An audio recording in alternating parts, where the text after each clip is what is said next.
Hello बच्चों। Hi sir, कैसे हैं आप? बहुत अच्छा हूँ बेटा। चलो, आज हमें नया टॉपिक स्टार्ट करना है अपना। क्या नाम है चैप्टर का? सर कौन सा कराएंगे सर? हमने 2 चैप्टर कर लिया, पीजीवीपी और कैप्टो। ये सर 18 क्लास तो इसी में लग गई। और नंबर कितना कवर हुआ? मैंने कहा 20। तो आपको कहा हाँ बस इतना? मैंने कहा हाँ, लेकिन अब कवर हो जाएंगे नंबर आपके, ठीक है। तो बट वो मोस्ट इंपॉर्टेंट चैप्टर में से एक है, ठीक है। अब सारा वहीं से पेपर तो नहीं आएगा ना, बाकी भी तो चैप्टर हैं। तो कहते हैं हाँ। तो अब हम स्टार्ट कराइए। कौन सा टॉपिक कराएंगे सर? मैंने कहा आपको कराऊंगा अदर सोर्स। ओ अदर सोर्स, मैंने कहा हाँ अदर सोर्स कराऊंगा। चलिए पहले क्लास स्टार्ट कर देते हैं। अब आपके मन में एक क्यूरी आएगी, सर सर आपने बताया था कि सबसे पहला चैप्टर हमारा आता है, सबसे पहला चैप्टर सर हमारे पास आता है सैलरी का, जिसका चार्जिंग सेक्शन था 15। फिर हमारे पास आता था sir house property, charging section 22। फिर पीजीबीपी, चार्जिंग सेक्शन 28। फिर हमारे पास आता था कैपिटल गेन, चार्जिंग सेक्शन 45। फिर हमारे पास आता था अदर सोर्स, चार्जिंग सेक्शन 56। है ना, ऐसे आता था। मैंने कहा हाँ। मैंने कहा कि ये 5 चैप्टर नहीं, 5 हेड्स ऑफ इनकम है। 5 हेड्स ऑफ इनकम है, और सरकार ये कहती है कि एक पर्सन मैक्सिमम 5 हेड से इनकम कमा सकता है। सर आपने हमें पीजीबीपी करा दिया, कैपिटल गेन करा दिया, मोस्ट लेंथी टॉपिक थे। मैंने कहा हाँ। अब देखिए आपके पास 2 छोटे छोटे टॉपिक आएंगे, एक ये और एक ये, अदर सोर्स और हाउस प्रॉपर्टी। हाँ, सैलरी की बात करूं तो ये मतलब मॉडरेट है। पीजीबीपी कैपिटल गेन जितना लंबा नहीं है, उससे छोटा है, लेकिन हाँ हाउस प्रॉपर्टी से बड़ा है। तो इस तरह से करके ये ओवरऑल ठीक टॉपिक है। सर वैसे तो सीक्वेंस ये है 1 2 3 4 5, बट आपने कैसे कराया? पीजीबीपी 1 2 और अदर सोर्स 3, फिर उसके बाद हाउस प्रॉपर्टी 4 और सैलरी 5वें नंबर पे मैं आपको कराऊंगा। ओके, कहते हैं सर ठीक है, आपकी मर्जी, आप टीचर हो, मैं क्या बोलूं, जैसे मन में आए वैसे पढ़ाइए। सर ऐसा वैसे क्यों कर रहे हैं आप? अदर सोर्स पहले क्यों पढ़ा रहे हैं जब हमने अभी सैलरी नहीं पढ़ा? मैंने कहा ऐसा है कि कुछ कॉन्सेप्ट्स हैं जो कि लिंक्ड हैं। किससे लिंक्ड हैं? जो आपने अभी चैप्टर किया है, किससे? कैपिटल गेन से, ठीक है। तो चूंकि कुछ कॉन्सेप्ट्स हैं जो कि कैपिटल गेन से लिंक्ड हैं, इसलिए हमें आपका कहाँ से शुरू करना चाहिए? अगला टॉपिक अदर सोर्स से। आपने कहा ठीक है। तो चलिएगा आज स्टार्ट करते हैं अपना चैप्टर, नया चैप्टर अदर सोर्सेस। बहुत ही अच्छा चैप्टर है। सर कितने मार्क्स का आएगा पेपर में? कुछ नहीं कह सकते, 0 to 5 मार्क्स। बच्चों को हंसी आ रही है। सर 0 भी आ सकता है? हाँ बिल्कुल 0 भी आ सकता है। सर तो छोड़ दो ना इसको, छोड़ देंगे तो ऐसे ही सबके बीटे 0 से स्टार्ट होते हैं, ठीक है। कई बार क्या होता है, इंपॉर्टेंट पीजीबीपी भी कई बार 0 मार्क्स का आता है, तो क्या करें उसके लिए? तो ऐसा नहीं है सर, हमें तो पढ़ना सब कुछ है, 60 नंबर के हिसाब से तैयारी करनी है। डीटी में 60 नंबर के लिए, ऐसा नहीं कि ऐसे ऐसे। ठीक है। चलिए तो अब स्टार्ट करते हैं अपना चार्जिंग सेक्शन, अदर सोर्स का चार्जिंग सेक्शन, सेक्शन 56। देखिए क्या कहता है चार्जिंग सेक्शन हमारा। आपको पता है 4 स्पेसिफिक हेड्स हैं। क्या है? 4 स्पेसिफिक हेड्स हैं। आपकी इनकम अगर उन हेड्स में फॉल कर गई, ठीक है, हर 5 हेड्स हैं, 5 में से अदर सोर्स जो है वो रिजूडरी है, रिजूडरी है। इसके अलावा ये 4 जो हैं वो स्पेसिफिक हेड्स हैं। सैलरी में अगर कोई पर्सन जॉब करता है, कहीं एम्प्लॉयमेंट में है, तो उसकी इनकम सैलरी हेड में टैक्सेबल होती है। अगर किसी पर्सन के पास रेजिडेंशियल हाउस प्रॉपर्टी है, sir what is the meaning of residential house property? Residential house property मतलब building and land appurtenant thereto, और उसको वो किराए पे देता है तो हाउस प्रॉपर्टी में जाती है। अगर आप बिजनेस और प्रोफेशन कैरी ऑन करते हो तो पीजीबीपी में जाता है। अगर कोई आप इमोल प्रॉपर्टी है या फिर कोई कैपिटल असेट है जिसमें jewellery, painting, sculpture, archaeological collection, drawing etcetera आती हैं, वो अगर आप बेच देते हैं तो उससे मोटा पैसा आता है, मोटा गेन आता है, वो आपका कैपिटल गेन हेड में टैक्सेबल होता है। अब कहते हैं कि अगर आपके पास इसके अलावा किसी तरीके से पैसा आया है तो अदर सोर्स हेड में टैक्सेबल कर देंगे, अदर सोर्स हेड में टैक्सेबल कर देंगे। मैंने कहा अच्छा, लेकिन एक बात मैंने आपको और बताया था कि भैया अगर देखिए आपकी कोई पर्टिकुलर इनकम है और वो आपकी 4 स्पेसिफिक हेड में कहीं आती है, लेकिन उस हेड में बोल दिया भैया कि हम इसको एग्जेम्प्ट करते हैं या ये चार्जेबल टू टैक्स नहीं होगा under this head, it means फिर वो कहीं भी टैक्सेबल नहीं होगा। इट मींस अगर कोई मान लीजिए कि इनकम की बात कर लेते हैं कैपिटल गेन में कंपलसरी एक्विजिशन हुआ अर्बन एग्रीकल्चरल लैंड का, 1037 में वो एग्जेम्प्ट हो गया क्योंकि 2 ईयर्स तक आपने या फिर आपके पेरेंट्स ने उसको किस पर्पस के लिए यूज किया था, एग्रीकल्चर पर्पस के लिए किया था यूज। तो उससे मिलने वाला कंपनसेशन जो था आरबीआई और सेंट्रल गवर्नमेंट ने डिसाइड किया था, इस वजह से वो एग्जेम्प्ट हो गया। ठीक है सर, एग्जेम्प्ट हो गया। सर ये बताइए अगर वो एग्जेम्प्ट हो गया और कैपिटल गेन में उसकी चार्जेबिलिटी यूं तो बनती थी, बट कैपिटल गेन ने स्पेसिफिकली उसको मना कर दिया, एक्सक्लूड कर दिया, कहते हैं भैया ये एग्जेम्प्ट है, तो क्या हम कह देंगे कि नहीं रेज्यूडरी पकड़ लेगा, other source? Answer is no, residuary उसको टच नहीं करेगा।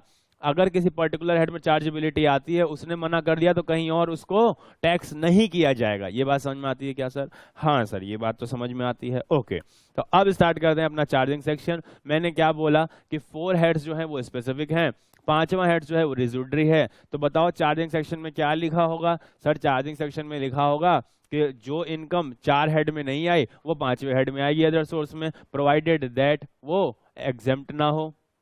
ठीक है, तो देखिए वही लिखा हुआ है, a source of income which do not specifically fall under any one of the other 4 heads of income and which is not exempt, जो एग्जेम्प्ट ना हो वो कंप्यूट की जाएगी under head income from other sources. Income from other sources यानी कि जो income 4 heads में नहीं आई वो 5वें हेड में आएगी। सर इतना ही चार्जिंग सेक्शन है? मैंने कहा हाँ इतना ही चार्जिंग सेक्शन है।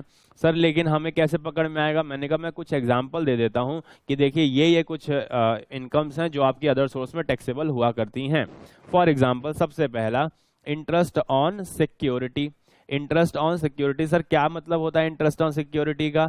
सर ये सिक्योरिटी का मतलब मैं बताऊं सर? मैं बताऊं? मैंने कहा हाँ बताओ। Sir security includes share and debenture. आप ही ने तो बताया था। मैंने कहा हाँ बिल्कुल बताया था मैंने कि सिक्योरिटी में इंक्लूड होता है शेयर भी और डिवेंचर भी। लेकिन जरा एक बात बताओ, कौन सा शेयर पे आपको इंटरेस्ट मिलता है? रट्टेबाज, रट्टेबाजों सुनो मेरी बात, कौन से शेयर पे आपको इंटरेस्ट मिलता है?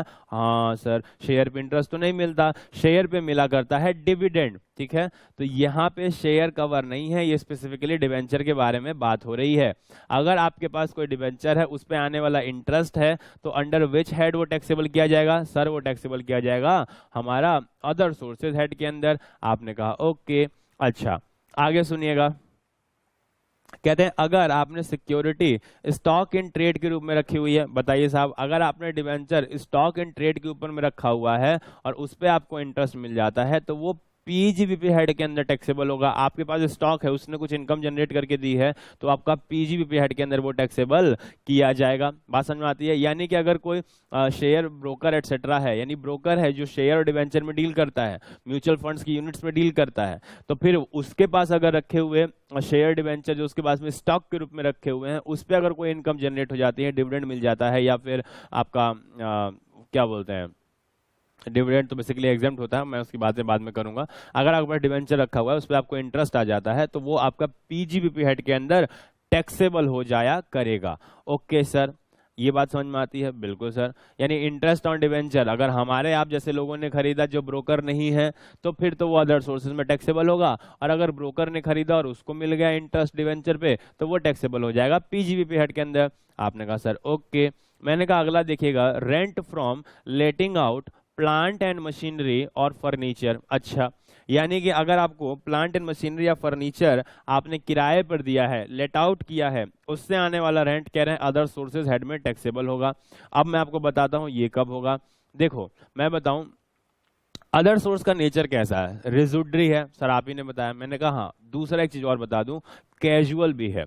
क्या है? रेज्यूडरी है और कैजुअल भी है। कैजुअल मतलब सर कैजुअल मतलब अदर सोर्स इनकम केवल तब पकड़ेगा, जो ऊपर लिख दिया ना वही सफिशिएंट लाइन थी, वही लॉ में लिखा हुआ है, जो 4 हेड में नहीं आया वो 5वें हेड में आएगा प्रोवाइडेड वो एग्जेम्प्ट ना हो। यही आपका चार्जेबिलिटी सेक्शन जो आपका चार्जेबिलिटी की थी वही सब लेवी क्रिएट करती है। ठीक है, और देखिएगा कैसे उन्होंने क्रिएट किया। उन्होंने बोला जो 4 हेड में नहीं आएगा। अब मैं एक चीज पूछना चाहता हूं, आपको पता है कभी घर और बनवाया आपने? कभी चाहे अपना घर बनते हुए देखा है? बनवाया तो नहीं है सर, बनवाया तो टाइम लगेगा। मैंने ठीक है, लेकिन बनते देखा है? आपके पिताजी ने अगर कंस्ट्रक्ट कराया हो घर, आपको याद हो तो मैं बता दूं, पता पटरा आता है, बल्लियां आती हैं, पता है? हाँ सर, सांचे आते हैं। ठीक है, और वो सीमेंट मिक्सिंग की मशीन आती है, ठीक है, जैसे गोल गोल घूमती है सीमेंट मिक्स करने वाली। हाँ हाँ सर आती है। सांचे आते हैं पिलर बनाने के लिए, ठीक है, गिट्टी का और वो सरिया डाल के, गिट्टी सरिया डाल के पिलर बनाने के लिए क्या आते हैं, सांचे आते हैं। हाँ सर। पटरा बल्ली आता है लिंटर को सपोर्ट करने के लिए। हाँ सर आता है। ठीक है। तो उसी तरीके से, या फिर आप नोटिस कीजिए, कहते हैं अगर वो पर्सन जिस, अब आप कहीं से ले आते हो ना उसको हार्डवेयर की दुकान से, कहते हैं हाँ हार्डवेयर की दुकान से ले आते हैं। अब सोचो जरा वो हार्डवेयर की दुकान वाला क्या कर रहा है, उस पटरे को, उस बल्ली को, उस सांचे को, उस मशीन को जिससे सीमेंट मिक्स की जाती है वो मशीन, और इसके अलावा भी बहुत सारी मशीन होती है, तोड़ने फोड़ने के लिए भी मशीन आती है, ठीक है ना, और ड्रिल करने की ड्रिल मशीन आती है जो छत में छेद करके छत गिराती है अगर पहले से आपका मकान है तो, वो भी किराए पे आता है। ठीक है। तो सोचो जरा उस हार्डवेयर की दुकान के पॉइंट ऑफ व्यू से सोचो, वो जो हार्डवेयर की दुकान खोल के बैठा है जिसने ये चीजें आपको लेट आउट की हैं, वो सीमेंट मिक्सिंग की मशीन, वो सांचा, वो पटरा, वो बल्ली, और वो जो आपका सांचा, सॉरी वो तोड़ने वाला जो ड्रिल मशीन होता है, वो सब अगर आपको दिया गया है, बॉस की आती है, ठीक है, खंती, आप पता नहीं समझते हो कि नहीं, चलो जो भी है, तो वो लगा के प्रॉपर उसमें ये लिंटर गिरा दिया जाता है। ठीक है। अगर पहले से मकान आपका है तो तोड़ फोड़ करने के लिए भी मशीनें आती हैं। कहते हैं हाँ सर। तो बताइए वो जो मशीनें हार्डवेयर की दुकान वाला आपको दे रहा है, उसके लिए वो इनकम किस हेड में टैक्सेबल होगी? सर मैं बताऊं, मैंने कहा हाँ बताओ सर। देखिए ना लिखा आपने, renting from letting of the plant and machinery और फर्नीचर।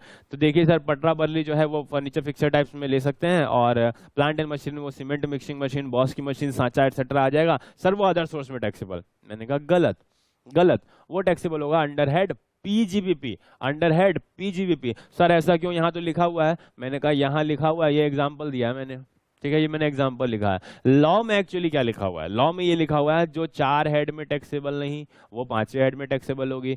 अब बताओ पीजीबीपी का चार्जिंग सेक्शन पढ़ लो। अगर असेसी ने कैरी आउट किया कोई भी प्रकार का business at any time during the previous year तो टैक्सेबल हुआ करता था। पीजीबीपी हेड में पहला ही पॉइंट था।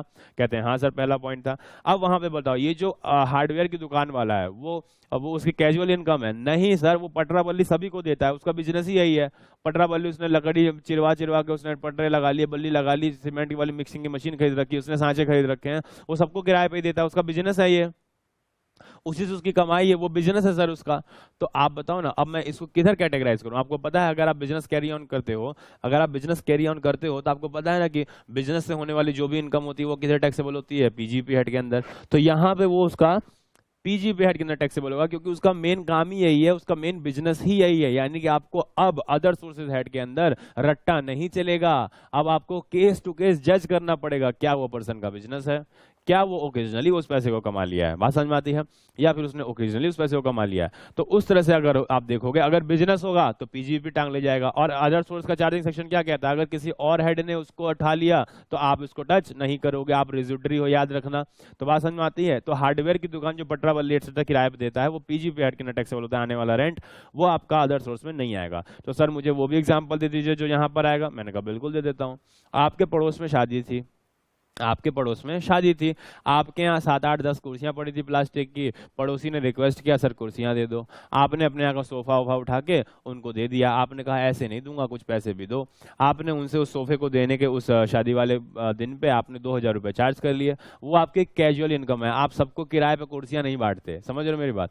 तो आप सबको किराए पे कुर्सियां नहीं बांटते। आपने वो जो फर्नीचर आपने उठा के किराए पे दिया है पड़ोसी को 2000 रुपए में, वो आपने ओकेजनली किया है, कैजुअली कर दिया है, बट आपको इनकम तो हुई, अदर सोर्स उसको टेकअप कर लिया करेगा।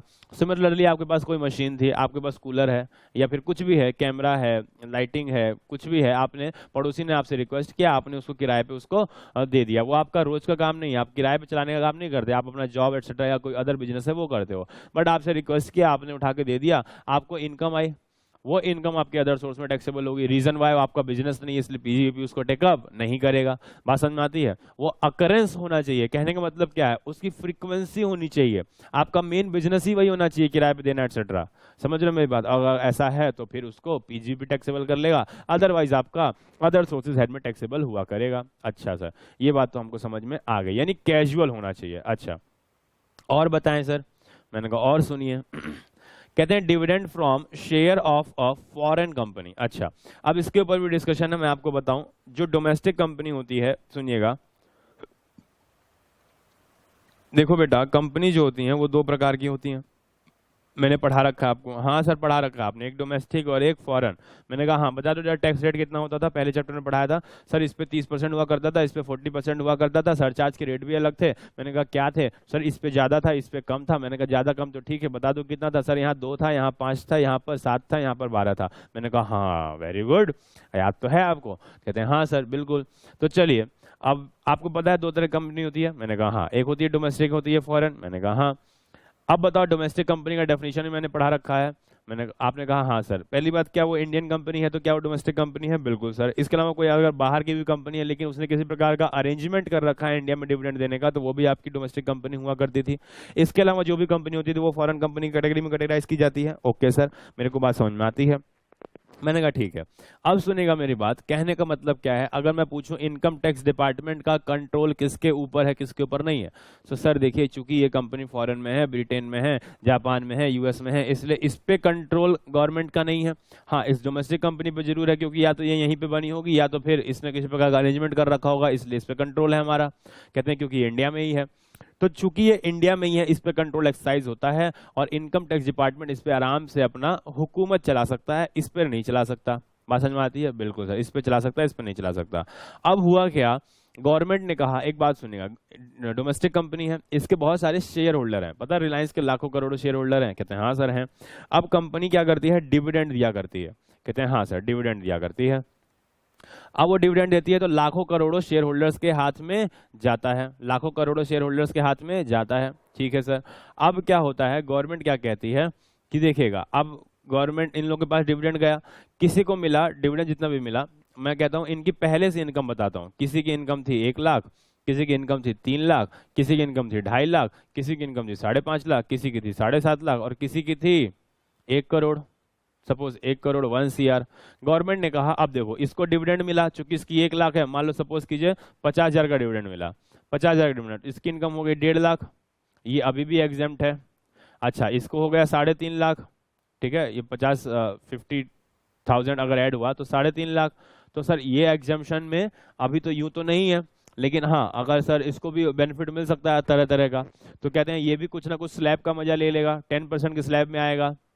कहते हैं हाँ सर, इसको भी मिला 0.50, तो ये हो गया सर 3 लाख। ये भी 10, अगर ये सीनियर सिटीजन होगा तो एग्जेम्प्ट ही हो जाएगा, और अगर सीनियर सिटीजन नहीं हुआ या फिर सुपर सीनियर सिटीजन होगा तो भी एग्जेम्प्ट हो जाएगा, और अगर नहीं हुआ तब भी ये 10% के स्लैब में आएगा।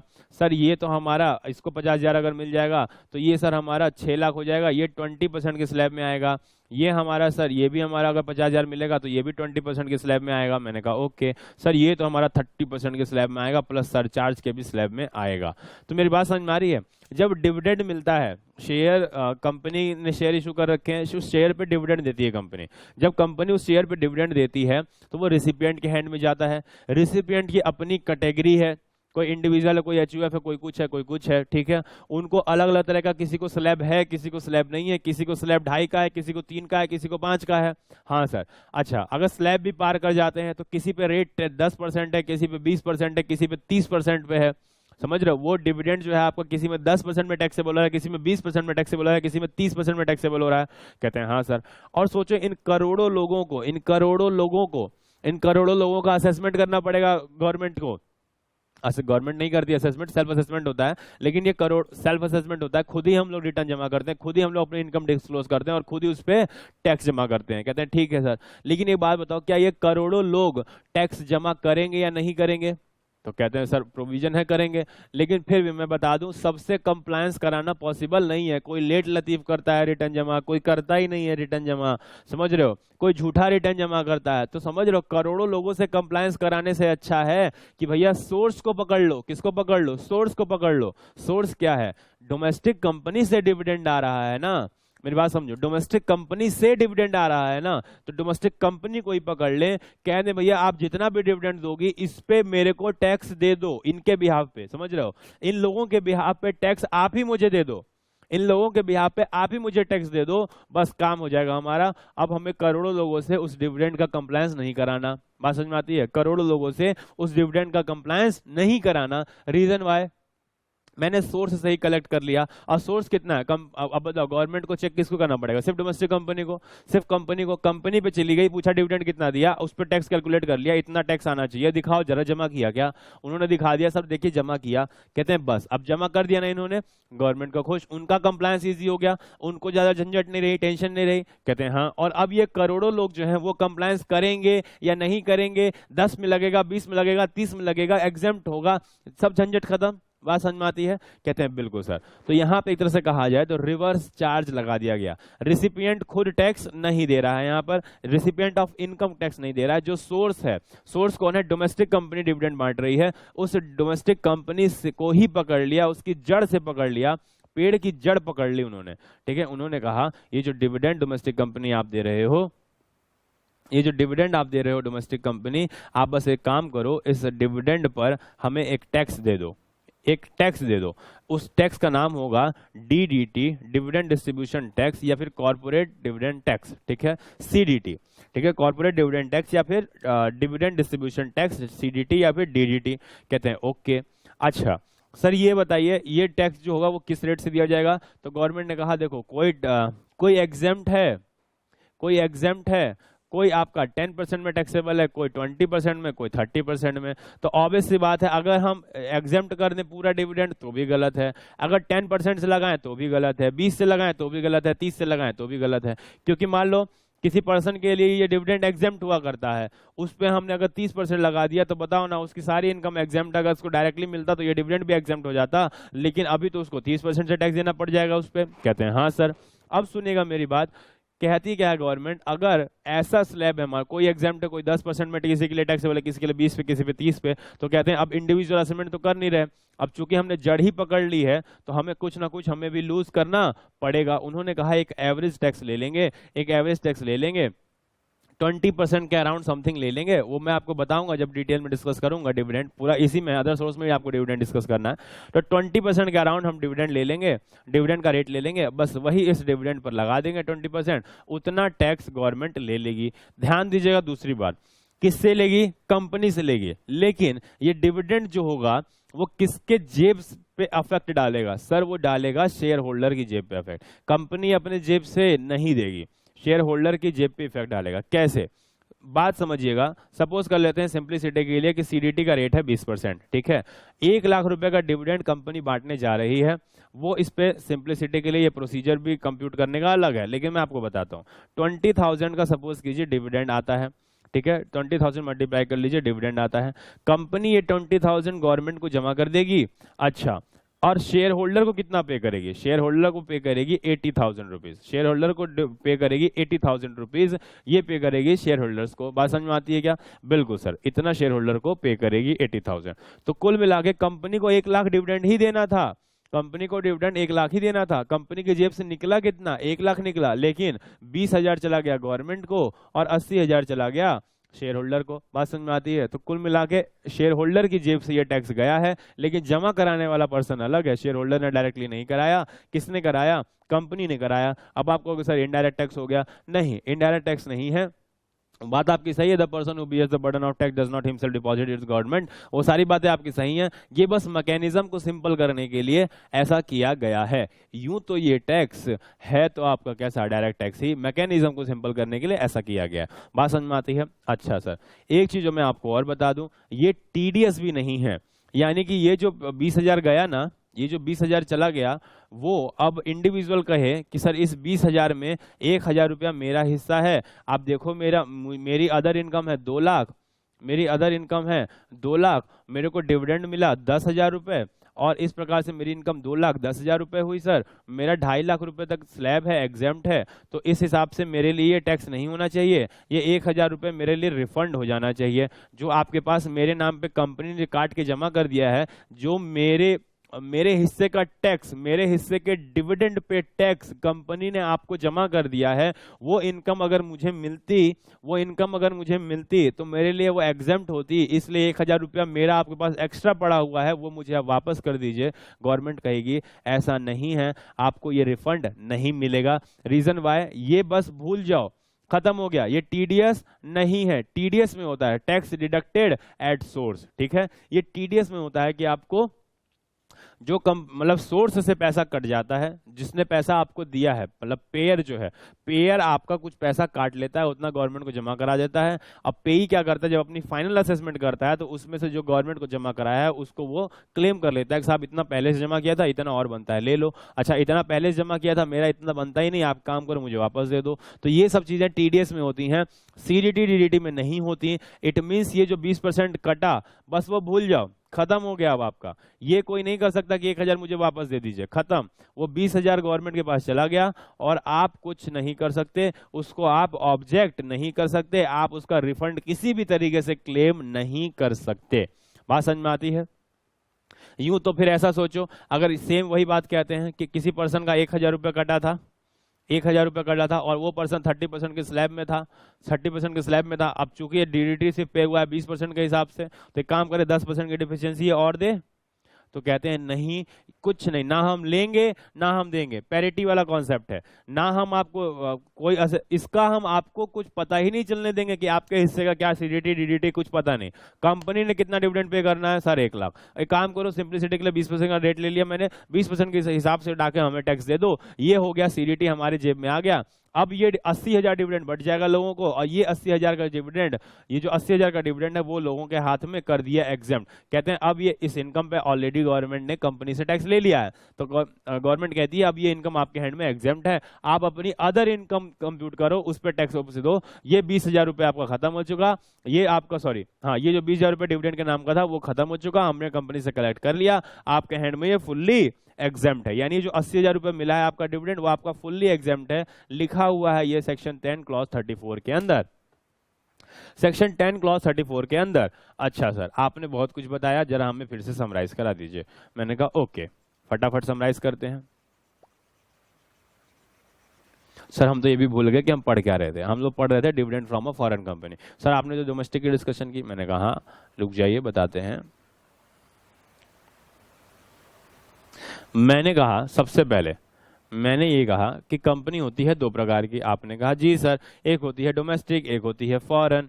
डोमेस्टिक कंपनी वो होती है जिसपे गवर्नमेंट कंट्रोल एक्सरसाइज कर सकती है, वो इंडिया में लोकेटेड होती है, या फिर उसका कोई अरेंजमेंट होता है इंडिया में जिसपे कंपनी मतलब गवर्नमेंट अपना कंट्रोल एक्सरसाइज कर सकती है। आपने कहा यस सर। फॉरेन कंपनी वो होती है जिसपे गवर्नमेंट का कोई अधिकार नहीं होता, कोई कंट्रोल एक्सरसाइज नहीं कर सकती, उससे कोई कंप्लायंस कराने के लिए उसको विवश नहीं कर सकती, वो बाहर ही लोकेटेड है, बाहर ही सब कुछ है उसका। कहते हैं यस सर। अब सुनेगा, अगर कोई डोमेस्टिक कंपनी है तो उसके ऊपर प्रोविजन ये है कि वो जब भी डिविडेंड बांटेगी तो हम ये डिविडेंड बांटेगी, लोगों की इनकम बनेगी, फिर लोग उसका असेसमेंट करेंगे, उस पर टैक्स देंगे नहीं देंगे, करोड़ों लोगों को इनकम बटेगी। कोई एग्जेम्प्ट है, कोई 10%, कोई 20%, कोई 30% में है। इतना झंझट करोड़ों लोगों से कंप्लायंस कौन करा पाएगा? सरकार ने कहा हम जड़ पकड़ लेते हैं, आप दे रहे हो ना टैक्स, आप दे रहे हो ना, सरकार ने कहा हम जड़ पकड़ लेते हैं। एक बात बताइए कौन दे रहा है? उन्होंने कहा सर, सरकार ने कहा हम जड़ पकड़ लेते हैं, डिविडेंड कंपनी दे रही है। कहते हैं बस ये जो डिविडेंड दे रहे हो उसी में से एक सिंप्लिसिटी के लिए 20% काट लीजिए। सपोज कीजिए 1 लाख रुपए है तो 20,000 गवर्नमेंट को टैक्स दे दीजिए एज सीडीटी या फिर डीडीटी। बचा हुआ 80,000 आप शेयर होल्डर को पे कर दीजिए एज शेयर होल्डर को डिविडेंड के रूप में आप टैक्स पे कर दीजिए। ये डिविडेंड अब शेयर होल्डर्स के हैंड में एग्जेम्प्ट हुआ करेगा, ये डिविडेंड शेयर होल्डर्स के हैंड में एग्जेम्प्ट हुआ करेगा। बात समझ में आती है? हाँ सर। अब मैं बात कर लेता हूँ फॉरेन कंपनी। फॉरेन कंपनी में हमारा कोई कंट्रोल नहीं, ठीक है। आप सोचो कोई रेजिडेंट पर्सन है, मान लीजिए मैं हूं, मैंने अगर विदेश की किसी कंपनी, सपोज कीजिए एप्पल इनकॉर्पोरेशन के शेयर अगर खरीद रखे हैं, उससे मुझे मिलता है डिविडेंड। मेरे पास शेयर हैं, मैं हूं सत्यम सर, इन्होंने अगर शेयर खरीद रखे हैं एप्पल इनकॉर्पोरेशन के, इससे मुझे मिलता है डिविडेंड। तो बताओ क्या इनकम टैक्स की जो गवर्नमेंट है, हमारा मतलब सॉरी जो हमारा इनकम टैक्स डिपार्टमेंट है या फिर मोदी जी हैं, वो एप्पल इनकॉर्पोरेशन जो यूएस में लोकेटेड है, यूएस वाली इस जाकर कह सकती है काम करो, सत्यम को डिविडेंड दे रहे हो, एक काम करो जितना भी डिविडेंड दे रहे हो उस पर 20% काट के हमें जमा कर दो। वो कहते भैया हम क्यों करें? वो कहते हैं हम, आप नहीं करोगे ऐसा तो हम ऐसा कर देंगे वैसा कर देंगे। कहते हैं कहाँ से कर दोगे? आपका कौन सा कंट्रोल है मेरे ऊपर तो डोनाल्ड ट्रंप अधिकार चला सकते हैं, आप कहाँ चला सकते हो? ऐसे तो भैया 180 देश हैं, हम सबके गवर्नमेंट की सरकारों का बात मानते हैं, हमसे ना हो पाएगा ये सब। हम तो भैया जहां लोकेटेड है वहां की बात मानेंगे बस। हम यूएस में लोकेटेड है, डोनाल्ड ट्रंप की बात सुनेंगे, हम मोदी जी की बात क्यों सुने? वो कहते हैं भैया आप इस पे सीडीटी डीडीटी कॉन्सेप्ट है, कहते हैं होता होगा आपके देश में, होता होगा, हम नहीं करने वाले कुछ। तो उन्होंने कहा अच्छा इसको तो परेशान कर नहीं सकते, एप्पल इनकॉर्पोरेशन को परेशान तो कर नहीं सकते कि आप हमें उस पर सीडीटी डीडीटी पे करो। एक काम करते हैं, अब सत्यम सर तो ये इंडिया के हैं ना, सत्यम सर तो रेजिडेंट हैं, इस पे तो कंट्रोल चला सकते हैं ना। अब एक काम करते हैं, इसको नॉर्मली कहते हैं, एक बात बताओ भैया अदर इनकम कितनी? उसने कहा सर 5 लाख। कहते हैं अच्छा, और एप्पल इनकॉर्पोरेशन डिविडेंड कितना मिला? मैंने कहा सर 50,000। कहते हैं बस, अब इसको ऐड करो, टोटल इनकम 550, ये अदर सोर्स में टैक्सेबल है, ये आपका पीजीबीपी में टैक्सेबल है, क्योंकि आप चार्टर्ड अकाउंटेंट है तो चार्टर्ड अकाउंटेंट प्रोफेशन है। पीजीबी में 5 लाख की इनकम, अदर सोर्स में 50,000 की, फॉरेन कंपनी से मिला हुआ डिविडेंड। अब ये आपकी टोटल इनकम हो गई, इस पे अपना जो भी बनता है टैक्स वैक्स निकाल कर दे दीजिए। यानी कि नॉर्मल कंप्यूटेशन की जाएगी, नॉर्मल कंप्यूटेशन की जाएगी इन केस अगर मुझे डिविडेंड मिलता है फ्रॉम फॉरेन कंपनी। बात समझ में आती है? कहते हैं हाँ सर। तो कुल मिला के बात यह है कि डोमेस्टिक कंपनी सीडीटी डीडीटी पे करती है और उससे मिलने वाला डिविडेंड जो होता है वो एग्जेम्प्ट हुआ करता है।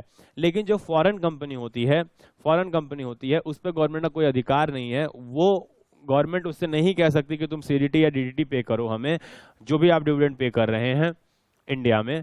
तो इसलिए गवर्नमेंट ने भैया अब उस पर तो कंट्रोल चला नहीं सकते। हाँ, जिसको मिल रहा है, यानी मुझे मिल रहा है, मैं रेजिडेंट हूं, मुझ पर अधिकार चला सकते हैं। तो कहते हैं फॉरेन कंपनी से अगर डिविडेंड मिल रहा है तो उसको आप नॉर्मली अपनी इनकम में इंक्लूड करोगे और नॉर्मली उस पर टैक्स पे करोगे, नॉर्मली उस पर आप टैक्स पे करोगे। तो dividend from share of foreign company other source में टैक्सेबल होगा। सर डोमेस्टिक कंपनी क्यों टैक्सेबल नहीं होगा? क्योंकि डोमेस्टिक कंपनी एग्जेम्प्ट है। रीजन वाई, कंपनी ही उस पर सीडीटी डीडीटी पे कर देती है।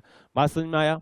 तो इसलिए इतना लंबा डिस्कशन खींच गया यहाँ पे। ओके, वो तो होना था। अच्छा अगला, rent received from vacant land if sorry but if land is attached to building and then, और अगर उसके बाद अगर वो लेट आउट की जाती है तो फिर हाउस प्रॉपर्टी में टैक्सेबल हुआ करेगा। सुनेगा क्या होता है, मैंने आपको बता रखा है, एक वर्ड आएगा आपका जब आप हाउस प्रॉपर्टी पढ़ोगे कि भैया अगर आपके पास रेजिडेंशियल हाउस प्रॉपर्टी है, इट मीन्स लैंड बिल्डिंग है, बिल्डिंग है और उससे सटा हुआ जमीन है, लैंड अपॉर्टिनेट देयर टू। ठीक है, building and land appurtenant thereto, building and land appurtenant thereto. और अगर आप इसके ऑनर हो, अगर आप इसके ऑनर हो, अगर आप इसके मालिक हो, ठीक है, अगर आप इसके मालिक हो तो उस केस में गवर्नमेंट क्या कहती है? कहती है साहब कि अगर आप इसके मालिक हो तो फिर उस पे आने वाला रेंट आपका हाउस प्रॉपर्टी हेड के अंदर टैक्सेबल हुआ करेगा। लेकिन अगर सिर्फ आपके पास जमीन है, सिर्फ जमीन है, खाली जमीन है, सर मेरे पास तो खाली जमीन है, अच्छा उसको मैंने किराए पे दिया है, तो क्या वो हाउस प्रॉपर्टी में जाएगा? Answer is no. वहां लिखा हुआ है हाउस प्रॉपर्टी, नामी हाउस प्रॉपर्टी है यार, नामी हाउस प्रॉपर्टी, बिना हाउस किसी प्रॉपर्टी। ठीक है, सुनेगा मेरी बात। तो मतलब जो हेड है उसका नाम ही हाउस प्रॉपर्टी है। तो हाउस प्रॉपर्टी का मतलब उन्होंने बनाया building and land appurtenant thereto. इसका मतलब क्या? बिल्डिंग तो होनी ही होनी चाहिए, साथ में अगर छोटी मोटी लैंड भी जुड़ी हुई है, गार्डन के नाम पर, लॉन के नाम पर, और झूला उला खेलने के लिए प्लेग्राउंड के नाम पर, उसको आप किराए पे देते हो सब कुछ ले देके, तो फिर आपका हाउस प्रॉपर्टी में टैक्सेबल होगा। लेकिन अगर सिर्फ वेकेंट लैंड है, सिर्फ खाली जमीन है, तो फिर आपका अदर सोर्सेज में टैक्सेबल होगा। लेकिन इसके अंदर भी डिस्कशन है। तो पहले बताओ, इतनी बात समझ में आई? हाउस प्रॉपर्टी में अगर building and land appurtenant thereto है, उसके आप मालिक हो, उसको किराए पे देते हो, आने वाला रेंट हाउस प्रॉपर्टी में टैक्सेबल होता है। लेकिन अगर खाली जमीन है तो अदर सोर्स में। लेकिन ये पूरी बात नहीं है। अब मैं आपको एग्जांपल देता हूं, एक बात सुनिएगा, आपके पास खाली जमीन है लेकिन आप उसको देते हो एज स्टेडियम, स्टेडियम के रूप में आप उसको किराए पे देते हो। बच्चों को क्रिकेट खेलने के लिए, हॉकी खेलने के लिए, फुटबॉल खेलने के लिए आप उसको खाली जमीन को किराए पे देते हो। ठीक है, तो अब बताओ ये किधर टैक्सेबल होगा? सर ये टैक्सेबल होगा पीजीबीपी हेड में। रीजन वाई, रीजन वाई, आपके पास खाली जमीन है, हाँ, आप उसको अगर स्टेडियम बना रखे हैं आप, ठीक है, तो उसका प्रॉपर मैनेजमेंट होता है, मेंटेनेंस होता है। स्टेडियम इतना आसानी से नहीं बनता, लाखों गैलन पानी लगता है स्टेडियम बनाने में। ठीक है, उसमें छोटी छोटी घासें उगाई जाती है। ऐसे नहीं कि जो भी है खरवर उगा हुआ है, कोई भी घास वास उगी हुई है, नहीं, प्रॉपर अच्छी वाली घास उगाई जाती है। ठीक है, ऐसे नहीं कि कुछ जंगल झाड़ी उगड़ रही है उसमें उगने दो, कोई दिक्कत नहीं, तो ऐसा नहीं है। तो स्टेडियम बनाने के लिए बड़े खर्चे होते हैं, लाखों गैलन पानी लगता है, रोलर से उसको बराबर किया जाता है। ठीक है, तो ये सब चीज है। तो अगर आपका काम क्या है कि आपके पास खाली लैंड है, आपने उसको स्टेडियम बनवा दिया है और बच्चों को किराए पे देते हो खेलने के लिए, या फिर किसी भी मतलब कोई ऑर्गेनाइजेशन है उससे उसको आप किराए पे देते हो, कोई क्रिकेट के लिए, फुटबॉल के लिए, या फिर हॉकी के लिए, किसी भी गेम के लिए।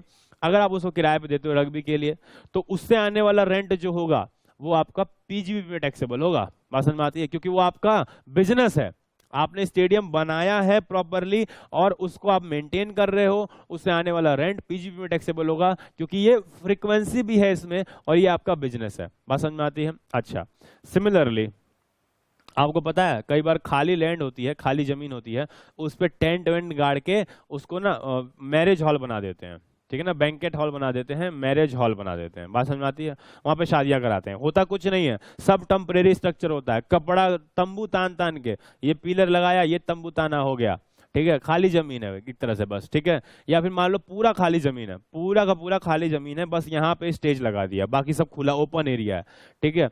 अब इसको किराए पे दिया तो वो भी किधर टैक्सेबल होगा? सर पीजीबीपी में टैक्सेबल होगा, सर पीजीबीपी में टैक्सेबल होगा।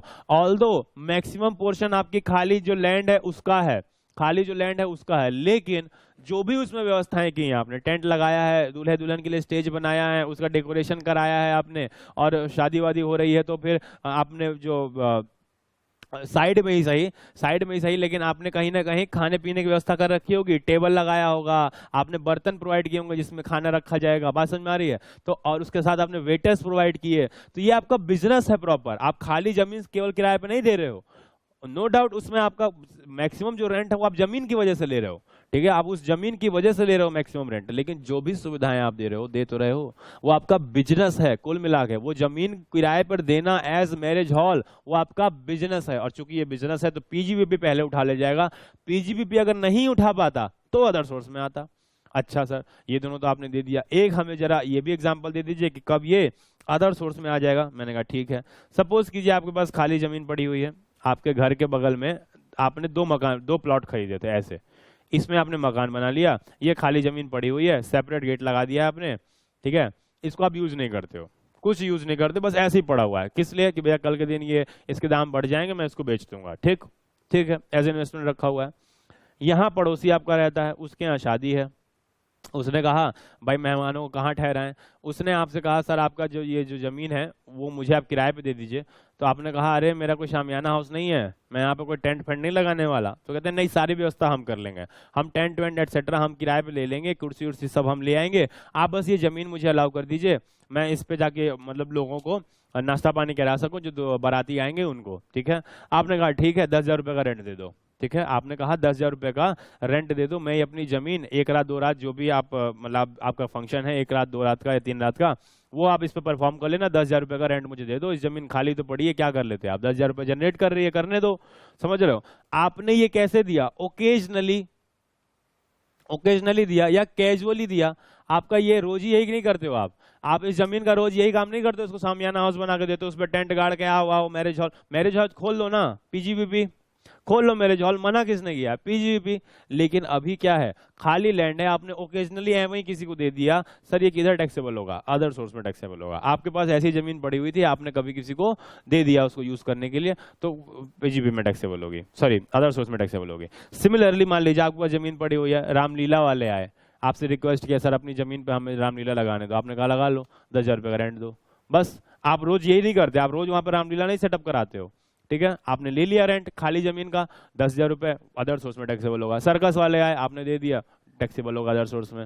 बात समझ में आती है? लेकिन आपने उस स्टेडियम बनाया है, उस पर प्रॉपर आपने खर्चे किए हैं, उसको मेंटेन कराते हो आप उसको, आप तभी आपका बिजनेस हो गया साहब, और ये आपका पीजीबी में टैक्सेबल होगा। मैरिज हॉल खोला, बिजनेस है साहब, बहुत सुविधाएं देते हो आप, उसके साथ साथ में टेंट लगाना, डेकोरेशन कराना, प्रॉपर लाइटिंग की व्यवस्था करना, वहाँ पे स्टाफ देना, वहाँ पे बहुत सारे वेटर एटसेट्रा के लिए कुक देना, हलवाई देना, बहुत सारी चीजें हैं, ठीक है।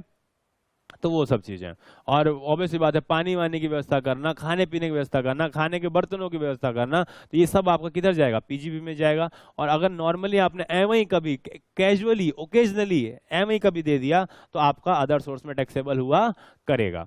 ओके ओके सर, बात समझ में आती है? बिल्कुल सर आती है। कुल मिला के क्रक्स क्या है कि पहले ये टेस्ट कर लेना कि क्या वो पीजीबी में जा सकता है क्या, कहते हैं ओके। अच्छा, ये बताने की जरूरत नहीं कि winning from lottery, crossword puzzle, race, race मतलब जो घोड़े दौड़ते हैं उसमें रेस, या गाड़ी दौड़ रही है उसमें रेस, ठीक है, कार्ड गेम, वो जो पत्ती वाला गेम होता है 3 पत्ती, गैम्बलिंग, बेटिंग, इन सब से अगर आपको मिलता है कोई, तो वो आपका अदर सोर्स में टैक्सेबल होता है। इसके लिए तो कहीं जगह नहीं है भैया। मेरा मेरा ना, मैं लॉटरी रोज खरीदता हूँ कि मेरी लॉटरी लग जाए, ये मेरा बिजनेस है, क्योंकि मैं रोज खरीदता हूँ, और रोज खरीदता हूँ, सब पर डे खरीदता हूँ, रिकरिंग इन नेचर है, रोज खरीदता हूँ, इसीलिए। कहते हैं नहीं साहब, ये नहीं है। आप बेचते क्या हो? कुछ नहीं सर। बेचते क्या हो? बेचते कुछ नहीं है सर, खरीदते हैं सेल्फ कंजम्पशन के लिए। आप खरीदते हैं, उसको ड्रॉ करते हैं, रोज मिलाते हैं, नहीं निकला, फिर आपने अगले दिन खरीदा, सर ये मेरा बिजनेस है। कहते हैं नहीं साहब, ये आपका पीजीपी में नहीं जाएगा, लॉटरी तो आपकी किधर जाएगी? उधर ही जाएगी, अदर सोर्स में। लॉटरी तो उधर ही जाएगी, अदर सोर्स में। तो सर लॉटरी पीजीपी की इनकम कभी नहीं बनती। मैंने कहा नहीं बन सकती है। अगर मान लो, देखो मैं बताऊं, लॉटरी कौन ऑर्गेनाइज कराता है? मैं बताऊं, लॉटरी ऑर्गेनाइज कराती है स्टेट गवर्नमेंट। कौन? State government. कई स्टेट में ये बैंड है, कई स्टेटों में ये लीगल है। बात समझ में आती है? कई स्टेट में ये बैंड है, कई स्टेटों में ये लीगल है। तो भैया जो बैंड है वो तो ऑर्गेनाइज कराएंगे नहीं, जहां लीगल है वहां ठीक है। तो स्टेट गवर्नमेंट ही लॉटरी टिकट छापती है, लॉटरी टिकट देती है। अब लॉटरी टिकट के डिस्ट्रीब्यूटर होते हैं, मतलब वो जो दुकानें होती हैं जो लॉटरी टिकट बेचते हैं। और मान लो एक टिकट 1,000 रुपए का बेच रहे हैं, तो 1,000 रुपए कलेक्शन करते हैं। बेचा, टिकट बेचा, कलेक्शन किया, टिकट बेचा, कलेक्शन किया, टिकट बेचा, कलेक्शन किया, ये बिजनेस है। ये लॉटरी टिकट डिस्ट्रीब्यूटर, ये बिजनेस है।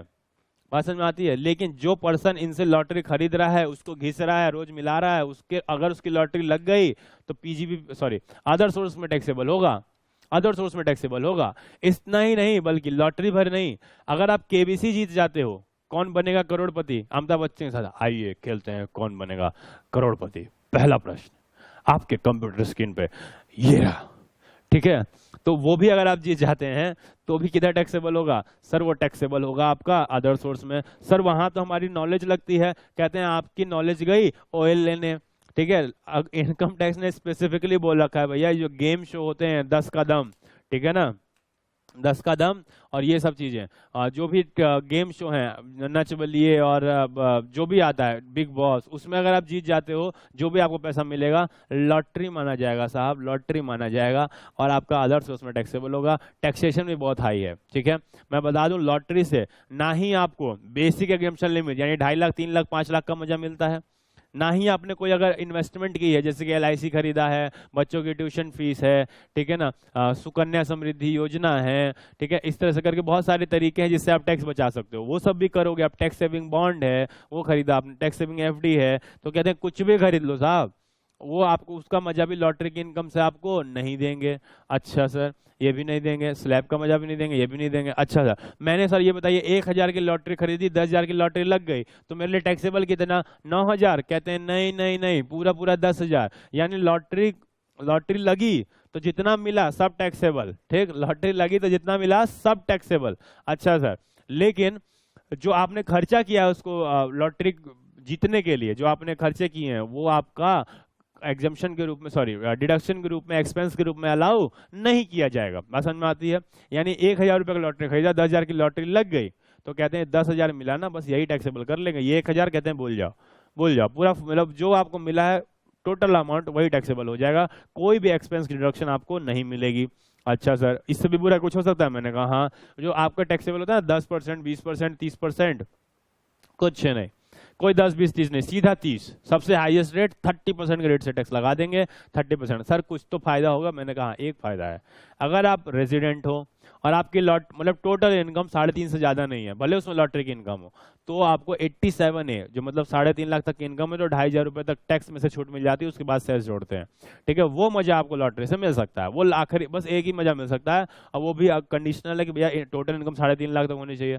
अगर आपकी मान लो कि आपने केबीसी खेला लेकिन आप जीते ही 3-20, और कोई इनकम थी नहीं साल भर में आपके, 3-20 जीते, होता ना एक पड़ाव 3-20 का, हाँ 1,60 के बाद 3-20, तो 3-20 के आप आगे पहुंचे ही नहीं, जनरली वो वहीं तक जाते हैं। उनको 87 का एक का मजा मिल जाएगा, प्रोवाइडेड उनके पास कोई अदर इनकम ना हो। कहते हैं अच्छा सर, तो वो चीज हो गया। अच्छा, तो इसका मतलब लॉटरी तो आपका अदर सोर्स में ही आएगा। हाँ, लॉटरी टिकट डिस्ट्रीब्यूटर जो है, उसका जो वो जो लॉटरी बेच रहा है, पैसे कमा रहा है, ठीक है, वो सब चीजें, वो उसका कितना टैक्सेबल होगा? तो वो सर टैक्सेबल होगा आपका पीजीपी हेड के अंदर। ओके, अगला सर मैंने कहा देखिएगा, इंटरेस्ट ऑन बैंक डिपॉजिट और लोन गिवन ठीक है। हाँ, बैंक में आपने डिपॉजिट किया, एफडी किया है, ठीक है, बैंक में आपने एफडी कराई है, उस पे जो इंटरेस्ट आता है वो आपका अदर सोर्सेज में टैक्सेबल हुआ करता है। बैंक में जो एफडी कराते हैं उस पे आने वाला इंटरेस्ट अदर सोर्स में टैक्सेबल होता है, ठीक है। सिमिलरली बैंक में आपका चाहे रिकरिंग डिपॉजिट हो चाहे सेविंग डिपॉजिट हो, उस पे आने वाला इंटरेस्ट भी आपका अदर सोर्सेज में टैक्सेबल हुआ करता है। लेकिन सेविंग डिपॉजिट के रिगार्डिंग कुछ प्रोविजन है। क्या प्रोविजन है सर? अच्छा सर, मैंने पोस्ट ऑफिस में किया, तो कहते हैं पोस्ट ऑफिस में भी किया है तो उस पर आने वाला इंटरेस्ट आपका अदर सोर्स में टैक्सेबल होगा। लेकिन आप एग्जेम्पशन में पढ़ोगे, एक सेक्शन है 80 टीटीए, सेक्शन 80 टीटीए, ठीक है। 80 टीटीए में ये लिखा हुआ है कि अगर 10,000 रुपए तक सेविंग बैंक से आपका इंटरेस्ट है, सेविंग बैंक अकाउंट में आपका 10,000 रुपए तक का इंटरेस्ट है, तो 10,000 रुपए तक एग्जेम्प्ट है, 10,000 के ऊपर जो इंटरेस्ट है वो टैक्सेबल हो जाएगा, ठीक है। बात समझ में आती है? कहते हैं हाँ सर। तो ये एक है, मतलब बैंक में अगर आपका सेविंग डिपॉजिट है, देखो डिपॉजिट कैसा भी हो, चाहे बैंक में हो चाहे पोस्ट ऑफिस में हो, बात समझ में आती है, चाहे बैंक में हो चाहे पोस्ट ऑफिस में हो, चाहे सेविंग हो चाहे आरडी हो चाहे आपका एफडी हो, ठीक है, सब आप उस पे आने वाला इंटरेस्ट किधर टैक्सेबल होगा? पीजीपी, सॉरी, अदर सोर्सेज में टैक्सेबल होगा, ओके, अदर सोर्सेज में टैक्सेबल होगा।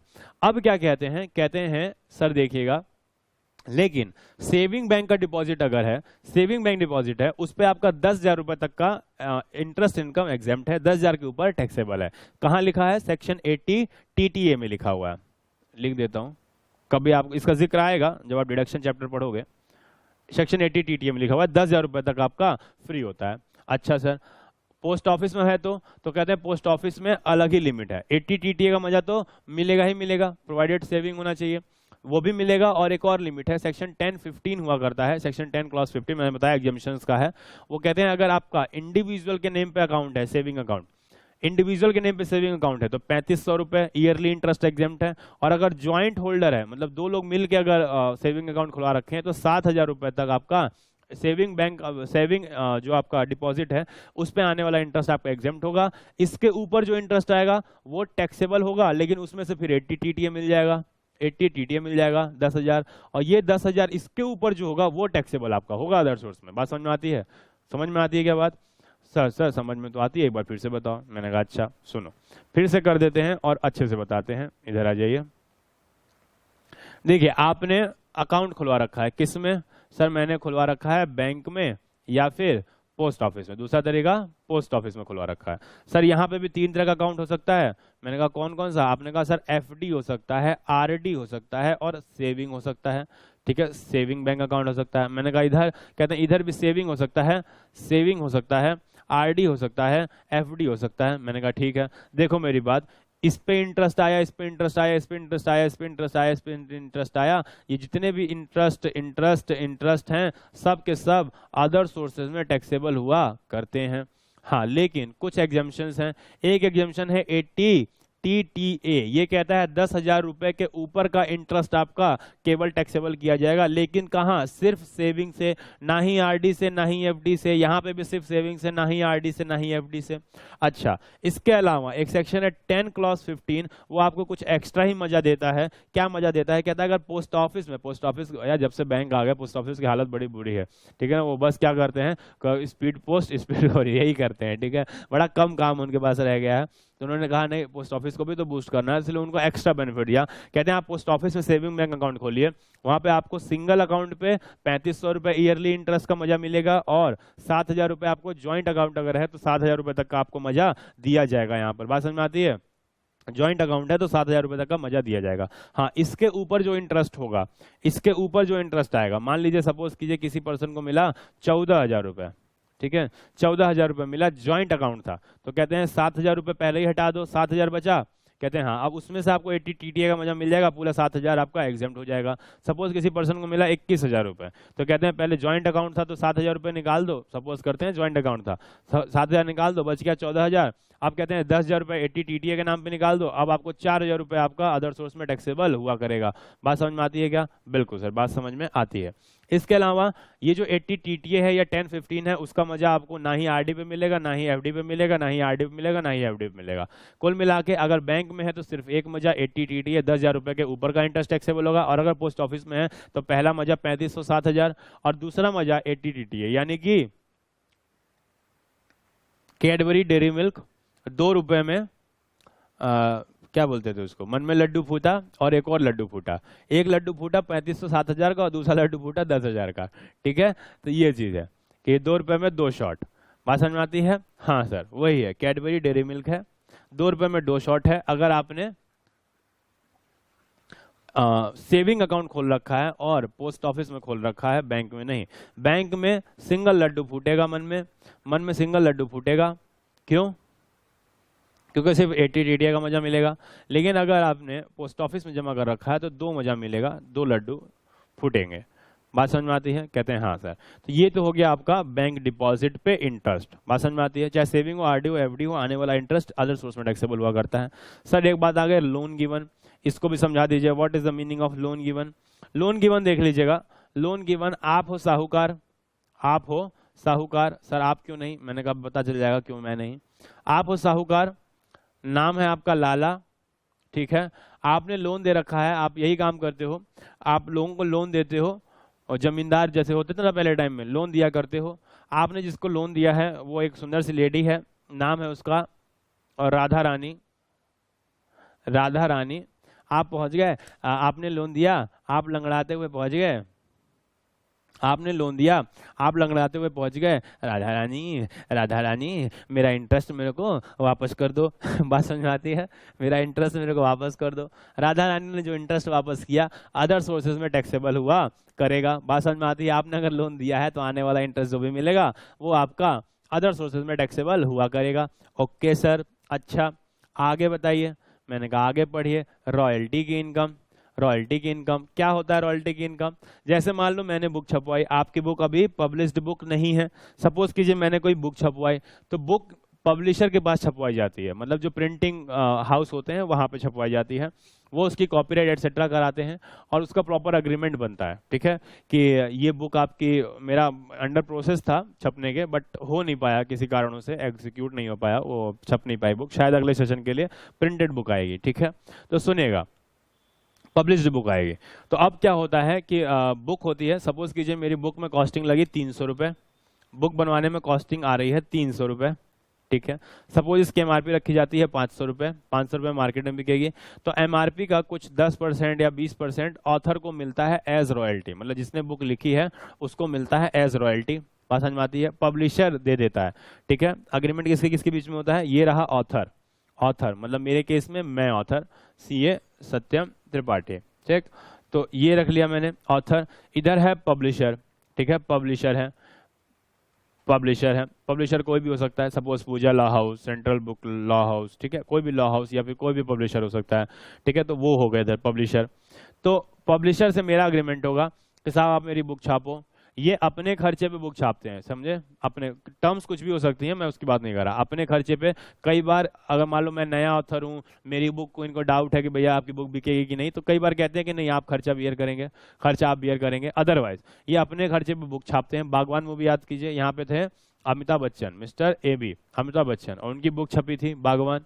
ठीक है, तो अब कहते हैं वो जो पब्लिशर है वो बागवान बुक अपने खर्चे पे प्रिंट करेगा, उसको मार्केट में उतारेगा। सपोज कीजिए खर्चा आ गया 300 रुपये बुक प्रिंट करने में, उतारा मार्केट में 500 रुपये में। इस 500 रुपये के ऊपर मान लीजिए कि 12%, 15% या 20% या 10%, जो भी उनका अग्रीमेंट में फिक्स हो अमिताभ बच्चन और पब्लिशर के बीच में, उनके बीच में जो भी फिक्स हो वो आपका एज रॉयल्टी पे किया जाता है, एज रॉयल्टी पे किया जाता है। तो ये जो रॉयल्टी पब्लिशर दे रहा है किसको? ऑथर को। जो रॉयल्टी पब्लिशर दे रहा है ऑथर को, वो अमिताभ बच्चन के लिए under head other sources taxable हुआ करेगा, मेरे लिए वो अदर सोर्स हेड में टैक्सेबल हुआ करेगा, जो रॉयल्टी पब्लिशर मुझे दे रहा है।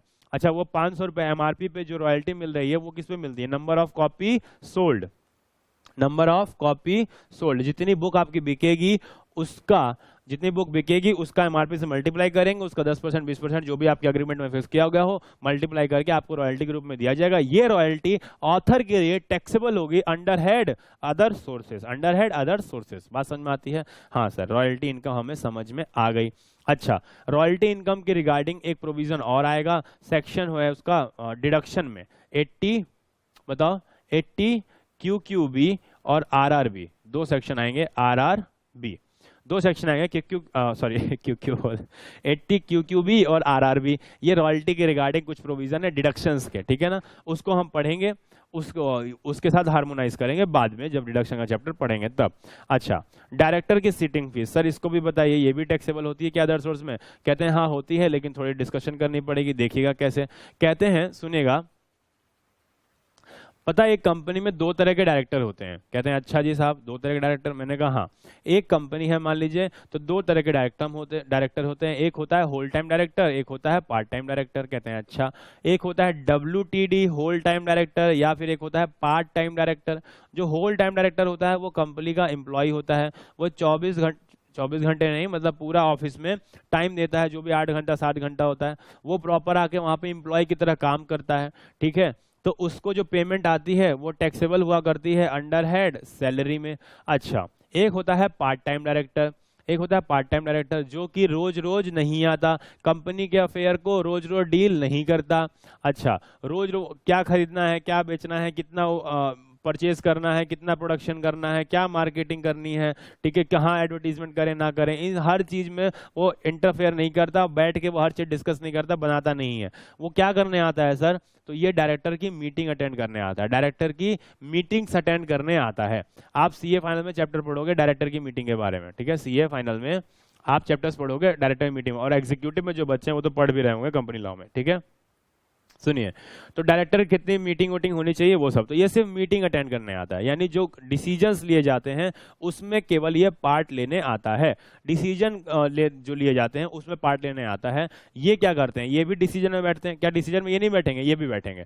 डिसीजन में दोनों ही बैठेंगे, बात समझ में आती है? दोनों ही डिसीजन में बैठेंगे और डिसीजन लिया जाएगा। डिसीजन जब ले लिया जाता है म्यूचुअली, तो फिर ये लोग पार्ट टाइम वाले घर चले जाते हैं, ठीक है, और फुल टाइम वाले उस डिसीजन को एग्जीक्यूट करने और इंप्लीमेंट करने का काम भी करते हैं, ठीक है। तो चूंकि ये जो पर्सन होते हैं फुल टाइम वाले वो एम्प्लॉय होते हैं, तो इनको मिलती है सैलरी, ठीक है, इनको मिलती है सैलरी, और इनका टैक्सेशन भी कहाँ होता है? Under head. इनको मिलने वाला रेम्युनरेशन किधर टैक्सेबल होता है? सैलरी हेड में टैक्सेबल होता है सर। अच्छा, लेकिन जो पार्ट टाइम डायरेक्टर है वो सिर्फ डिसीजन लेने आते हैं, मीटिंग अटेंड करने आते हैं, उस मीटिंग अटेंड करने के बदले इनको मिलता है सिटिंग फीस, ठीक है, सिटिंग फीस मिला करती है, ठीक है, सिटिंग फीस मिला करती है। वो सिटिंग फीस जो होती है वो टैक्सेबल होती है अंडर हेड अदर सोर्सेज में, वो अदर सोर्सेज में टैक्सेबल होती है, बात समझ में आती है? तो सिटिंग फीस जो डायरेक्टर को मिलती है, देखिएगा, डायरेक्टर सिटिंग फीस वो टैक्सेबल हुआ करती है अदर सोर्सेज हेड के अंदर। डायरेक्टर सिटिंग फीस जो होती है वो अदर सोर्सेज हेड के अंदर टैक्सेबल हुआ करती है, जो पार्ट टाइम डायरेक्टर को मिला करती है। ओके सर, आगे बताइए। मैंने कहा आगे सुनिए, कहते हैं agricultural income from land located outside India. Oh, अब इसको भी समझाना पड़ेगा इसीलिए चार्जिंग सेक्शन मेरे साहब बहुत मुश्किल जाता है। एक पेज में मेरे को पूरी एक क्लास खत्म हो जाती है, एक पेज में मात्र, ठीक। चलिए कोई बात नहीं। क्या कहते हैं? Agricultural income located outside India. देखो, यूं तो अगर आपके पास एग्रीकल्चरल लैंड है, ठीक है, लैंड है एटसेट्रा है, एग्रीकल्चरल लैंड है, इस पे आप खेती बाड़ी करते हो, और चाहे अर्बन हो चाहे रूरल हो, उससे मेरे को लेना देना नहीं। यहाँ पर अर्बन हो चाहे रूरल हो, चाहे अर्बन हो चाहे रूरल हो, उससे हमें लेना देना, शहरी हो ग्रामीण हो, उससे लेना देना नहीं। एग्रीकल्चरल इनकम है, आपकी इनकम कैसी है? एग्रीकल्चरल इनकम है, ठीक है। तो अगर आपकी ये जमीन जो है वो इंडिया में है, वो इंडिया में है, तो पता एग्रीकल्चरल इनकम जो भी आपकी होगी वो 10 क्लॉज 1 में एग्जेम्प्ट हुआ करती है, 10 क्लॉज 1 में एग्जेम्प्ट हुआ करती है। अच्छा सर, और चलो ऐसे डील करते हैं, अलग से ही देखना पड़ेगा, सुनिएगा। अगर आपके पास एग्रीकल्चरल इनकम आ रही है, आपके पास कैसी इनकम आ रही है? सर मेरे पास एग्रीकल्चरल इनकम आ रही है। ओके, देखिएगा, तो कहते हैं कि मान लीजिए आपके पास एग्रीकल्चरल इनकम आ रही है, एग्रीकल्चरल इनकम यानी खेती बाड़ी से इनकम आ रही है। डिपेंड अगर हो सकता है कि भैया जो एग्रीकल्चर इनकम आ रही हो वो आपके पास कोई लैंड एंड हो जो इंडिया में सिचुएटेड हो, खेती बाड़ी की एक्टिविटी आपकी इंडिया में ही होती है, वहां से आ रही हो, या फिर आपकी फॉरेन से आ रही हो सकता है जमीन आपकी खेती बाड़ी की फॉरेन में है, वहां से आप एग्रीकल्चर खेती बाड़ी कर रहे हो और आपको वहां से इनकम आ रही है। कहते हैं अगर इंडिया में आती है और आपके पास सिर्फ और सिर्फ ओनली एग्रीकल्चर इनकम ही है, फुल टाइम एक ही काम करते हो, क्या एग्रीकल्चर एक ही टाइम करते हो, सिर्फ खेती बाड़ी करते हो और कोई काम करते ही नहीं, तो कहते हैं अगर आपके पास सिर्फ और सिर्फ only and only agriculture income है तो भैया आप तो प्योर किसान हो, आप तो प्योर किसान हो, आपकी ये पूरी इनकम एग्जेम्प्ट है अंडर सेक्शन 10 क्लॉज 1। 10(1) के अंदर एग्रीकल्चर इनकम एग्जेम्प्ट है। अगर आपकी जो एग्रीकल्चर इनकम है वो एक्टिविटी एक्सेट्रा इंडिया में की जाती है, एग्रीकल्चर लैंड वैंड अगर है तो वो आपकी इंडिया में सिचुएटेड है। बात समझ में आती है? कहते हैं ओके। और फुल टाइम अगर आपका एक ही काम है, ठीक है, किसानी ही करते हो आप लोग, सिर्फ खेती बाड़ी ही करते हो, तो 10(1) में एग्जेम्प्ट है। अच्छा, लेकिन अगर आपकी इनकम मतलब एग्रीकल्चर भी है प्लस नॉन एग्रीकल्चर भी है, ठीक है, एग्रीकल्चर तो है ही है प्लस नॉन एग्रीकल्चर इनकम भी अगर आपके पास है तो गवर्नमेंट क्या कहती है, और ये नॉन एग्रीकल्चर इनकम जो है, चलो वो कंडीशन हम आपको एग्रीकल्चर इनकम एक चैप्टर है वहां पढ़ाएंगे, ठीक है, डिटेल ज्यादा बातें यहाँ नहीं करते हैं कि क्या है कैसे है। कहते हैं आपके पास एग्रीकल्चर इनकम भी है, नॉन एग्रीकल्चर इनकम भी है, तो फिर आपका फुल्ली एग्जेम्प्ट नहीं करेंगे, तो आपका फुल, जैसे यहाँ पे फुल्ली एग्जेम्प्ट है, आपका सिर्फ किसान हो तो जो भी इनकम कमाते हो सब फ्री, खत्म, एग्जेम्प्ट है 10(1) में। लेकिन अगर आपके पास आपके मतलब किसानी के साथ साथ कुछ और भी करते हो, जैसे मैं बताऊं, अधिकतर हमारे इंडिया में क्या होता है, आपके फादर होंगे तो आपके पापा भी सैलरीड एम्प्लॉय हो सकते हैं, हो, या फिर आपके पापा का बिजनेस होगा, लेकिन गाँव में कुछ ना कुछ खेती होगी, गांव में आपकी कुछ ना कुछ खेती होगी, उस खेती, वो जो जमीन होगी या तो उस पर खुद खेती करते होंगे या फिर उसको कुछ वर्ड होता है हुंडा बटैया, ठीक है, ऐसा, ठीक है, 50-50 करके, अधिया उधिया करके भी कुछ वर्ड होते हैं गांव के, उसमें बोला जाता है कि भैया उस पे खेती कोई और करेगा, आधा जो भी जनरेट होगा आधा फसल आपको दे देगा, आधा फसल अपने रख लेगा, आप अपनी फसल बेच देना, वो अपना जो मन में है वो करेगा। तो इस तरह से होता है, हुंडा बटैया भी हुआ करता है कि आप अपनी जमीन किसी दूसरे पर्सन को दे दोगे, वो उस पर खेती बाड़ी करेगा, आपका मतलब जो भी आप लोग का रेशियो तय हो उतना आपको दे देगा, बाकी वो अपने रखेगा। तो इस तरह की कॉन्सेप्ट भी गांव में चलते हैं। तो अभी क्या है, आपके पापा की सैलरी की इनकम भी है प्लस आपको खेती बाड़ी से इनकम भी आ रही है, एग्रीकल्चर हुंडा बटैया से जो इनकम आ रही है, ठीक है, आधी या फिर जो भी आ रही है। तो इस तरह का आपके पास agricultural plus non agricultural both type की इनकम है। तो गवर्नमेंट ने उसको फुल्ली एग्जेम्प्ट नहीं किया है, उन्होंने कहा जो आपकी एग्रीकल्चर इनकम है ना उसको भी टैक्स करेंगे, पर उसका मेथड अलग होगा। मेथड उन्होंने बताया, उन्होंने कहा एक इंटीग्रेटेड मेथड होता है वो लगाएंगे, इंटीग्रेटेड मेथड होता है वो लगाएंगे। तो सर ये इंटीग्रेटेड मेथड क्या होता है? इंटीग्रेटेड मेथड मैंने कहा सब यहीं पढ़ लोगे, तो एग्रीकल्चर इनकम का जो चैप्टर है वहां क्या अचार डालोगे? एग्रीकल्चर इनकम का जो चैप्टर है वहां क्या आलू छीलने थोड़ी ना बैठोगे आप, समझ में आती बात? तो वहां पे भी तो कुछ पढ़ना है, तो वहां के लिए छोड़ देते हैं। कुल मिला के बात ये है, प्योर इनकम सिर्फ एग्रीकल्चर सिर्फ किसानी करते हो 10(1) में एग्जेम्प्ट। अगर आपके एग्रीकल्चर और नॉन एग्रीकल्चर दोनों तरह की इनकम है तो इंटीग्रेटेड मेथड लगेगा, बात समझ में आती है? तो इस तरह की चीजें हैं। लेकिन अगर आपके पास जमीन अमीन आपकी कहाँ पे है, फॉरेन में है, ब्रिटेन में है, वहां पे आप खेती करते हो, वहां से आपको कुछ इनकम आती है, चूंकि आप रेजिडेंट हो इंडिया में इसलिए वो इनकम आपके लिए टैक्सेबल होगी, आप रेजिडेंट हो इंडिया में इसलिए आपकी इनकम टैक्सेबल होगी। एक रेजिडेंट की दुनिया जहान की सारी इनकम टैक्सेबल हुआ करती है। सर ये कहाँ पढ़ेंगे? ये रेजिडेंशियल स्टेटस के चैप्टर में पढ़ेंगे, लेकिन मैं छोटी छोटी बातें आपको बताते चलता हूँ ताकि आपके दिमाग में बैठी रहे। सुनना, तो कहने का मतलब क्या है कि एक रेजिडेंट पर्सन की, जैसे मैं रेजिडेंट हूँ, ठीक है, मैं रेजिडेंट हूँ, मैं इंडिया में ही पैदा हुआ, इंडिया में ही काम धाम करता हूँ, यहीं रहता हूँ, तो भैया मैं रेजिडेंट हूँ यहाँ का। मुझे जितनी भी इनकम होगी ऑल ओवर द वर्ल्ड, ठीक है, इंडिया में जितनी इनकम कमा रहा हूँ वो भी, अगर मुझे कोई इनकम यूएस अमेरिका जर्मनी कहीं से भी मिलती है, वो सारी की सारी पूरी दुनिया की इनकम मेरे लिए टैक्सेबल है इंडिया में। इंडिया की गवर्नमेंट मेरे मुझसे पूरी दुनिया की इनकम पे टैक्स लेगी। तो सब सिमिलरली अगर मान लो मेरे पास ब्रिटेन में एक जमीन है जिसपे मैं खेती बाड़ी करता हूँ, उससे आने वाली मेरी एग्रीकल्चर इनकम है, ठीक है, तो वो मेरे लिए एग्जेम्प्ट नहीं है, वो मेरे लिए अदर सोर्सेज में टैक्सेबल होगी, वो मेरे लिए अदर सोर्सेज में टैक्सेबल होगी। अच्छा, इंडिया में होगी आपकी जमीन उमीन, अगर इंडिया में लोकेटेड है एग्रीकल्चर वाली जमीन आपकी इंडिया में लोकेटेड है, और सिर्फ अगर आपकी एग्रीकल्चर इनकम है तो फुल्ली एग्जाम्प्ट है, और अगर दोनों तरह की इनकम है तो इंटीग्रेटेड मेथड लगा के, फुल एग्जाम्पशन तो नहीं है बट कुछ एग्जाम्पशन जरूर मिलती है अभी भी, लेकिन हाँ इंटीग्रेटेड मेथड लगा के टैक्सेशन किया जाएगा। लेकिन अगर आपकी जमीन उमीन अगर फॉरेन में लोकेटेड है, उस पर आप एग्रीकल्चर एक्टिविटी करते हो, तो भले वो एग्रीकल्चर इनकम है वो इंडिया में आपकी टैक्सेबल होगी। और हेड कौन सा होगा? तो सर हेड होगा हमारे पास अदर सोर्स, बात समझ में आती है? अदर सोर्सेज में टैक्सेबल हुआ करेंगे। अच्छा सर और बताइए, मैंने कहा और पूछिए।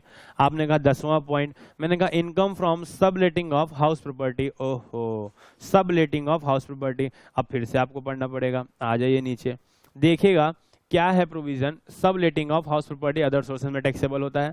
देखिए आपके पास बिल्डिंग है, ये रही बिल्डिंग साहब, और उसके साथ land apartment thereto, land apartment thereto, इसको आपने किराए पर दिया, आप इसके क्या हो, ऑनर हो, आप इसके ऑनर हो, तो आपने इसको दिया रेंट पे, आप हो मालिक, सपोज करते हैं ये है, आप हो ऑनर हो और आप हो मालिक, आपने टेनेंट को किराए पर दिया, ये है टेनेंट, ठीक है, टेनेंट को किराए पे दिया, टेनेंट बड़ा चालू निकला, उसने क्या किया, ये बिल्डिंग फिर दूसरे किसी पर्सन को किराए पर दे दिया, इसको बोलते हैं लेटिंग, आपने किया लेटिंग, और इसने किया सब लेटिंग, सब लेटिंग यानी इसने फर्दर किराए पे दे दिया आगे किसी पर्सन को, आपने किराए पे दिया किसी को, आपके किराएदार ने इसको फर्दर किराए पे दे दिया। अब सुनना मेरी बात, आप मालिक हो, अगर आप जब हाउस प्रॉपर्टी पढ़ोगे तो चार्जिंग सेक्शन जो 22 है वहां लिखा हुआ है, अगर आप ऑनर हो एक हाउस प्रॉपर्टी के, मतलब कि building and land apartment thereto, उसको आप किराए पे देते हो तो आने वाला रेंट आपका टैक्सेबल हुआ करेगा अंडर हेड हाउस प्रॉपर्टी। ये बात लिखी हुई है कहाँ, तो सर ये बात लिखी हुई है हमारी हाउस प्रॉपर्टी के चार्जिंग सेक्शन 22 में। कहते हैं अच्छा जी, ओके। अब सुनिएगा मेरी बात, क्या कहते हैं, तो अब देखिएगा, अगर आप ऑनर हो, मैंने क्या बोला, अगर आप ऑनर हो, देखिए आप ऑनर हो इस लैंड और बिल्डिंग के, ठीक है, इस लैंड और बिल्डिंग के, लैंड अपार्टमेंट देयर टू, और इस बिल्डिंग के आप ऑनर हो, इसको आप किराए पे देते हो तो इसको बोलेंगे लेटिंग, और ये आपकी टैक्सेबल होगी अंडर हेड हाउस प्रॉपर्टी, ठीक है। लेकिन एक टेनेंट ने अगर उसको फर्दर किसी टेनेंट को, दूसरे टेनेंट को अगर उसने किराए पे दे दिया, टेनेंट ने आगे किसी को किराए पे दे दिया, तो इसे बोलते हैं सब लेटिंग, और ये टैक्सेबल होगी आपकी अदर सोर्सेज हेड के अंदर। सर वाई नॉट, ये अभी भी तो building and land apartment thereto है, मैंने किराए पे, टेनेंट ने किराए पर क्या दिया है, building and land apartment thereto, तो sir building and land apartment thereto जब किराए पे दे रहा है, भले वो सब लेटिंग कर रहा है, भले वो मतलब टेनेंट किराए पे फर्दर किसी आगे किसी पर्सन को दे रहा है, तो तब भी वो सर अदर सोर्स में क्यों टैक्सेबल हो रहा है, बात समझ में आती है, अदर सोर्स में क्यों टैक्सेबल हो रहा है। सपोज ऐसा कीजिए, अगर आप हॉस्टल में रहते हो, ठीक है, चलो हॉस्टल का एग्जाम्पल ही नहीं लेते, दूसरा लेते हैं, सपोज कीजिए आप किसी पीजी में रहते हैं, ठीक है, किसी पीजी में रहते हैं, सपोज कीजिएगा पेइंग गेस्ट है, क्या है, कोई आंटी है, आंटी हैं, उनके 3 माले की बिल्डिंग है, ऐसा होता है दिल्ली में, ठीक है, एक आंटी हैं, उनकी 3 माले की बिल्डिंग है, उन्होंने क्या किया, वो नीचे वाले माले में खुद रहती हैं, और ऊपर के 2 माले जो हैं वो उस, ये वाला माला, एक माला है ये, और एक ये माला है, ठीक, तो मान लीजिए ये 1 2 3, तो क्या कहते हैं, ये ऊपर वाला और ये वाला माला वो किराए पे दे देती हैं, ठीक है, पूरा फ्लैट आपने ले रखा है 10,000 रुपये में, 10,000 रुपये में ले रखा है। अब क्या होता है भाई, आंटी जी की कंडीशन है कि भैया तुम 3 महीने तक मकान छोड़कर नहीं जाओगे, 3 महीने तक मकान छोड़ के नहीं जाओगे। अब सपोजिंगली आपके घर पे कुछ प्रॉब्लम होती है, आपको जाना पड़ता है, आपने कहा 3 महीने तक अगर उसके पहले चले गए तो मेरा डिपॉजिट जो है वो मेरी आंटी जी जो है वो फॉरफिट कर लेंगी। एक काम करते हैं, अब मैं नहीं रहूंगा लेकिन मैं अपने दोस्त को सब लेटिंग कर दूंगा, सब लेटिंग कर दूंगा। तो ये बताओ आपने क्या ट्रांसफर नहीं सॉरी, क्या किराए पे दिया, सर मैंने बिल्डिंग एंड लैंड अपार्टमेंट 2 किराए पर दिया, वो फ्लैट किराए पे दिया, वो भी तो building and land apartment thereto है। तो जब आंटी जी ने दिया, जब आंटी जी ने दिया आपको दिया, तो ये आपका हाउस प्रॉपर्टी में टैक्सेबल होगा। लेकिन जब आपने अपने फ्रेंड को दिया, ये सब लेटिंग है, ये आपका अदर सोर्स में टैक्सेबल होगा। आप पूछते हो सर क्यों अदर सोर्स में टैक्सेबल होगा, मैंने जो किराए पे दिया है वो भी तो building and land apartment thereto है। मैंने कहा बिल्कुल building and land apartment thereto है, लेकिन प्रॉब्लम यहां पर है ना कि आप उसके ऑनर नहीं हो। क्या नहीं हो, ऑनर नहीं हो। अच्छा जी, ऑनर नहीं है। हाँ, हाउस प्रॉपर्टी का चार्जिंग सेक्शन कहता है कि अगर आप ऑनर हो प्रॉपर्टी के, किसके, building and land apartment thereto के, ठीक है, और यहाँ पे आप ऑनर नहीं हो, अगर आप ऑनर नहीं हो और आप किराए पे देते हो तो सब लेटिंग कहलाएगा, और सब लेटिंग आपका अदर सोर्सेज में टैक्सेबल होगा। ये बात समझ में आती है क्या? बिल्कुल सर, बात समझ में आती है। मैंने कहा आती है तो वेरी गुड। आ जाइए जरा अपने वापस डिस्कशन की ओर।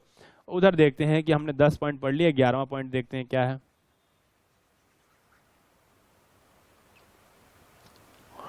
11वां पॉइंट देखते हैं साहब। 11वां देखिएगा,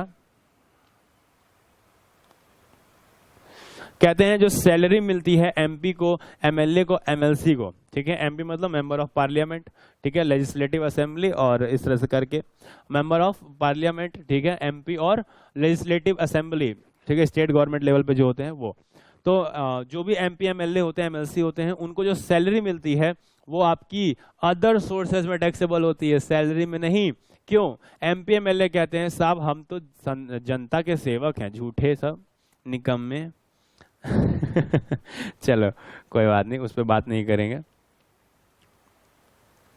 वो कहते हैं एमपी एमएलए कि सब हम तो जनता के सेवक हैं, सेवक हैं, ठीक है, हम तो पब्लिक सर्वेंट हैं, ठीक है, हम पब्लिक सर्वेंट हैं और हम कोई एम्प्लॉय नहीं हैं, हम कोई एम्प्लॉय नहीं है। कहाँ के? पार्लियामेंट के, पार्लियामेंट के। हम तो पार्लियामेंट में कानून बनाने का काम करते हैं जो जनता की भलाई के लिए हो। बताओ, ये भलाई वाले कानून बनाए हैं इन्होंने? जो आप पढ़ रहे हैं इनकम टैक्स, जीएसटी, ये सब जो आपकी जेब पे काट रहे हैं बैठ बैठ के, ये इन्होंने आपकी भलाई के लिए बनाए हैं। चलो मैं इस बारे में नहीं बोलूँगा। सर कहोगे कि सर आपने पहली क्लास में जो पढ़ाया था कि कंपल्सरी एक्विजिशन और उससे डिफेंस करती है, ये करती है, सोशल वेलफेयर करती है, आप उस दिन वो पढ़ाया था, आज आप कह रहे हो कि ये कानून जो बनाया गलत बनाया, ठीक है। तो मैं कंट्राडिक्टरी बात नहीं करूँगा, सुनिएगा।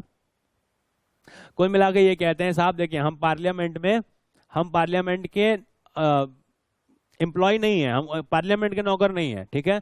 हम क्या करते हैं? आप, हमारा क्या काम है? हमारा काम है सर, हम तो जनता के सेवक हैं, हम तो जनता की भलाई के लिए पार्लियामेंट में बैठ के डिस्कशन करते हैं, कानून बनाते हैं, और इसलिए हमें पार्लियामेंट से कुछ पैसा मिलता है, वो हमारे लिए अदर सोर्सेज में टैक्सेबल होगा, वो हमारे लिए सैलरी हेड में टैक्सेबल नहीं होगा, क्योंकि पार्लियामेंट के साथ हमारा, आपका, पार्लियामेंट का और ये जो सांसद हैं इनका आपस में कैसा रिलेशन है? एम्प्लॉय सर्वेंट का रिलेशन नहीं है, ठीक है ना। एम्प्लॉयर एम्प्लॉय का रिलेशन नहीं है, मास्टर सर्वेंट का रिलेशन नहीं है, ठीक है। ये कहते हैं हम तो जनता के सेवक हैं, यहाँ तो बैठ के हम सिर्फ डिस्कशन करते हैं उनकी भलाई के लिए, यहाँ पे हम डिस्कशन करते हैं कि अब क्या प्रोविजन बनाएं, क्या ना बनाएं, कौन सा एक्ट लाएं, कैसे सब चीज़ों की समस्याओं को दूर किया जाए। और ऑब्वियस सी बात है, अगर एम्प्लॉयर एम्प्लॉय होते तो मनमानी नहीं करते। आपको पता है रेखा जी के बारे में अभी बात आ रही थी, रेखा जी राज्यसभा की सांसद थी शायद, और ये सचिन तेंदुलकर हमारे दिग्गज खिलाड़ी, ये लोग जाते ही नहीं है, 5-6 दिन गए हैं लोग। अगर एम्प्लॉय होते, बताओ किसी नौकरी में ऐसा हो सकता है? अगर एम्प्लॉय होते तो क्या आप ऑफिस नहीं जाते? चलता? कहते हैं नहीं। तो ऑब्वियस सी बात है ऑफिस नहीं है। इस बात से आप सहमत है कि नहीं है? पार्लियामेंट ऑफिस नहीं है, तभी तो ये लोग अपने मर्जी के हैं, जब मन में आता है आते हैं, जब मन में आता है नहीं आते हैं। दूसरी बात, आपको पता है कुर्सियां चला चला मारते हैं अंदर। आपने कभी डिस्कशन देखा हो तो कुर्सियां चला के मारते हैं एक दूसरे को, ठीक है। संसद भंग कर देते हैं, डिस्कशन होने ही नहीं देते, चिल्लम चिल्ली मचाए रहते हैं। एक बात बताओ, ऑफिस में किसी देखा है आपने कि एम्प्लॉय दंगा कर रहा हो? नहीं। तो ऑब्वियस सी बात है, क्या इस बात से आप सहमत हैं कि ये ऑफिस नहीं है? कहते हैं बिल्कुल इस बात से सहमत है, ये ऑफिस नहीं है, और ये इनका एम्प्लॉय रिलेशन तो नहीं हो सकता। जो सांसद होता है अगर एम्प्लॉय होते तो वहीं पे जो मालिक होता ना, 4 डंडे लगाता, बैठ के चुपचाप बैठ के वहाँ लॉ बन जाता। बात समझ में आती है? एक एक जनी को 4-4 डंडे पड़ते ना, तो सारों की अकल ठिकाने आ जाती।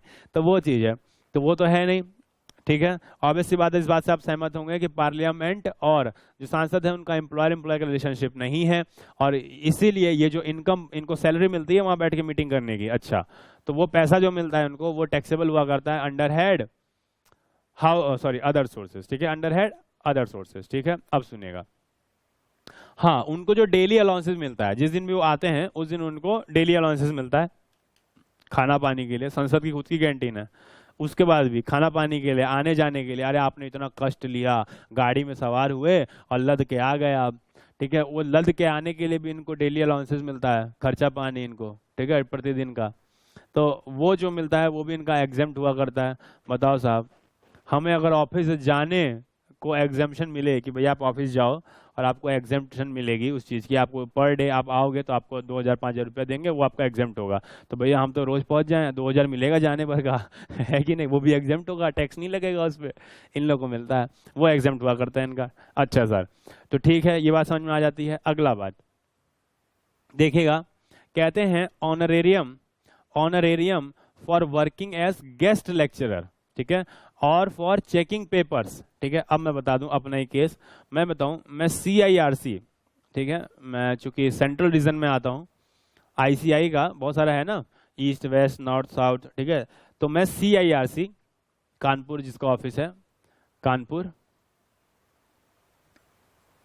ठीक है, CIRC कानपुर जहां ऑफिस है, तो मैं इसके अंदर as a guest lecturer registered हूं, गेस्ट लेक्चरर रजिस्टर्ड हूं। जो ये आपका MCS होता है, GMCS होता है ना, ये GMCS पहले होता था, अब MCS हो गया। तो MCS में, OT में, ठीक है, ओरिएंटेशन प्रोग्राम, उसमें उन सब में एज अ गेस्ट फैकल्टी में जाया करता हूँ, इसकी मुझे पेमेंट भी मिलती है। तो वो मुझे पेमेंट मिलती है, वो सैलरी नहीं मिलती है मुझे, ठीक है ना, वो सैलरी नहीं है, दैट इज नॉट सैलरी। वो मुझे, देखो उसका नाम ही है ऑनरेरियम, ठीक है, ऑनरेरियम मतलब पहला उसका वर्ड है ऑनर, ऑनर मतलब सम्मान, ठीक है। तो सम्मान के रूप में आपको एक दक्षिणा के रूप में भेंट होती है, ठीक है, मैं गुरु दक्षिणा, ठीक है। तो वो ऑनरेरियम मिलता है मुझे, वो सैलरी नहीं मिलती, वो ऑनरेरियम मिलता है, ठीक है, मुझे सम्मान में वो दिया जाता है। ठीक है सर, आइए आप, तो वो पेमेंट मिला करती है। बता दो कितनी मिलती है? नहीं नहीं नहीं, नहीं बताइए। चलो आप भी तो सीए बनने ही वाले हो, बता देता हूँ। 6,000 रुपीज पर डे, एक दिन का 6,000 रुपये मिला करता है। तो वो जो 6,000 मिलता है, सर सर मेरे को भी बताओ ना, अरे रोज नहीं होता है, ठीक है। खुश हो जाते हैं। 15 दिन का MCS होता है, 2 दिन मुझे मिलता है, रोज तो थोड़ी मिलता है। कि मतलब आप सोच रहे हो कि 365 दिन होंगे, चलो 300 ले लो, 300 गुणे 6,000 कर लो, इतने रुपए मेरे को मिल जाएंगे। हाँ बताओ, 300 गुणे 6,000, आप सोच रहे हो सर 18 लाख पैकेज कहाँ मिलेगा? 18 लाख का पैकेज मुझे कहाँ जॉब में मिलेगा? एक काम करते हैं, सब कुछ बंद करके CA बन के IT OT के बैच लेते हैं। ऐसा पॉसिबल नहीं है, रीजन वाई, हमेशा IT OT का बैच नहीं चलता, और आप ही को तो मिलेगा नहीं। 15 के 15 दिन बच्चे पक जाएंगे, जूता चला के मारेंगे अंडे फेंक फेंक के। तो कहते हैं हाँ जी सर।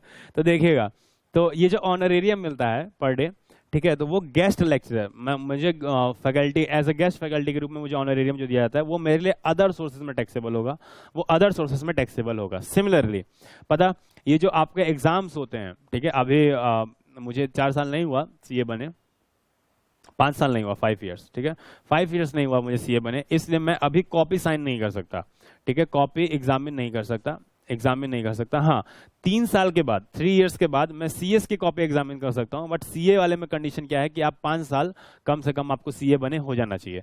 आप CA बने, आप 5 साल बीत गया, तो 5 साल बाद आप कॉपी साइन कर सकते हो। जो एग्जाम होती है ना, ये जो आपका एग्जाम होता है, ये मई नवंबर, मई या जून, और ये नवंबर या दिसंबर, ठीक है, ये जो होता है, तो CS में कंडीशन है कि जब आप CS मतलब CA CSC डलवे, तीनों में से जो भी हो, तो वो जब आपका 3 साल हो चुका है आपको प्रॉपर CA बने या CS बने उस केस में, और यहाँ पे 5 इयर्स है ICI में, ठीक है, 5 ईयर जब हो जाता है तो आप कॉपी साइन करने के लिए एलिजिबल होते हो। तो आप अप्लाई कर दो कि भैया मैं कॉपी साइन करूंगा, तो आपके पास कॉपी आ जाएंगी, आपके घर पे आप साइन कर देना, उसके बाद आपको पेमेंट मिलती है। तो वो भी जो मिलता है वो ऑनरेरियम मिलता है, वो आपका अदर सोर्सेज में टैक्सेबल होता है, वो सैलरी में टैक्सेबल नहीं हुआ करता है, वो सैलरी हेड में टैक्सेबल नहीं हुआ करता है। ओके सर, आप ICI के एम्प्लॉय नहीं बन जाते हो उससे, आप उनको एक सर्विस दे रहे हो एक्स्ट्रा प्रोफेशनल की तरह, ठीक है, तो वो आपका टैक्सेबल होता है अंडर हेड अदर सोर्सेज, ठीक है। अगली बात कहते हैं interest on income tax refund. अच्छा, इनकम टैक्स रिफंड, सुनिए मैं बताऊं,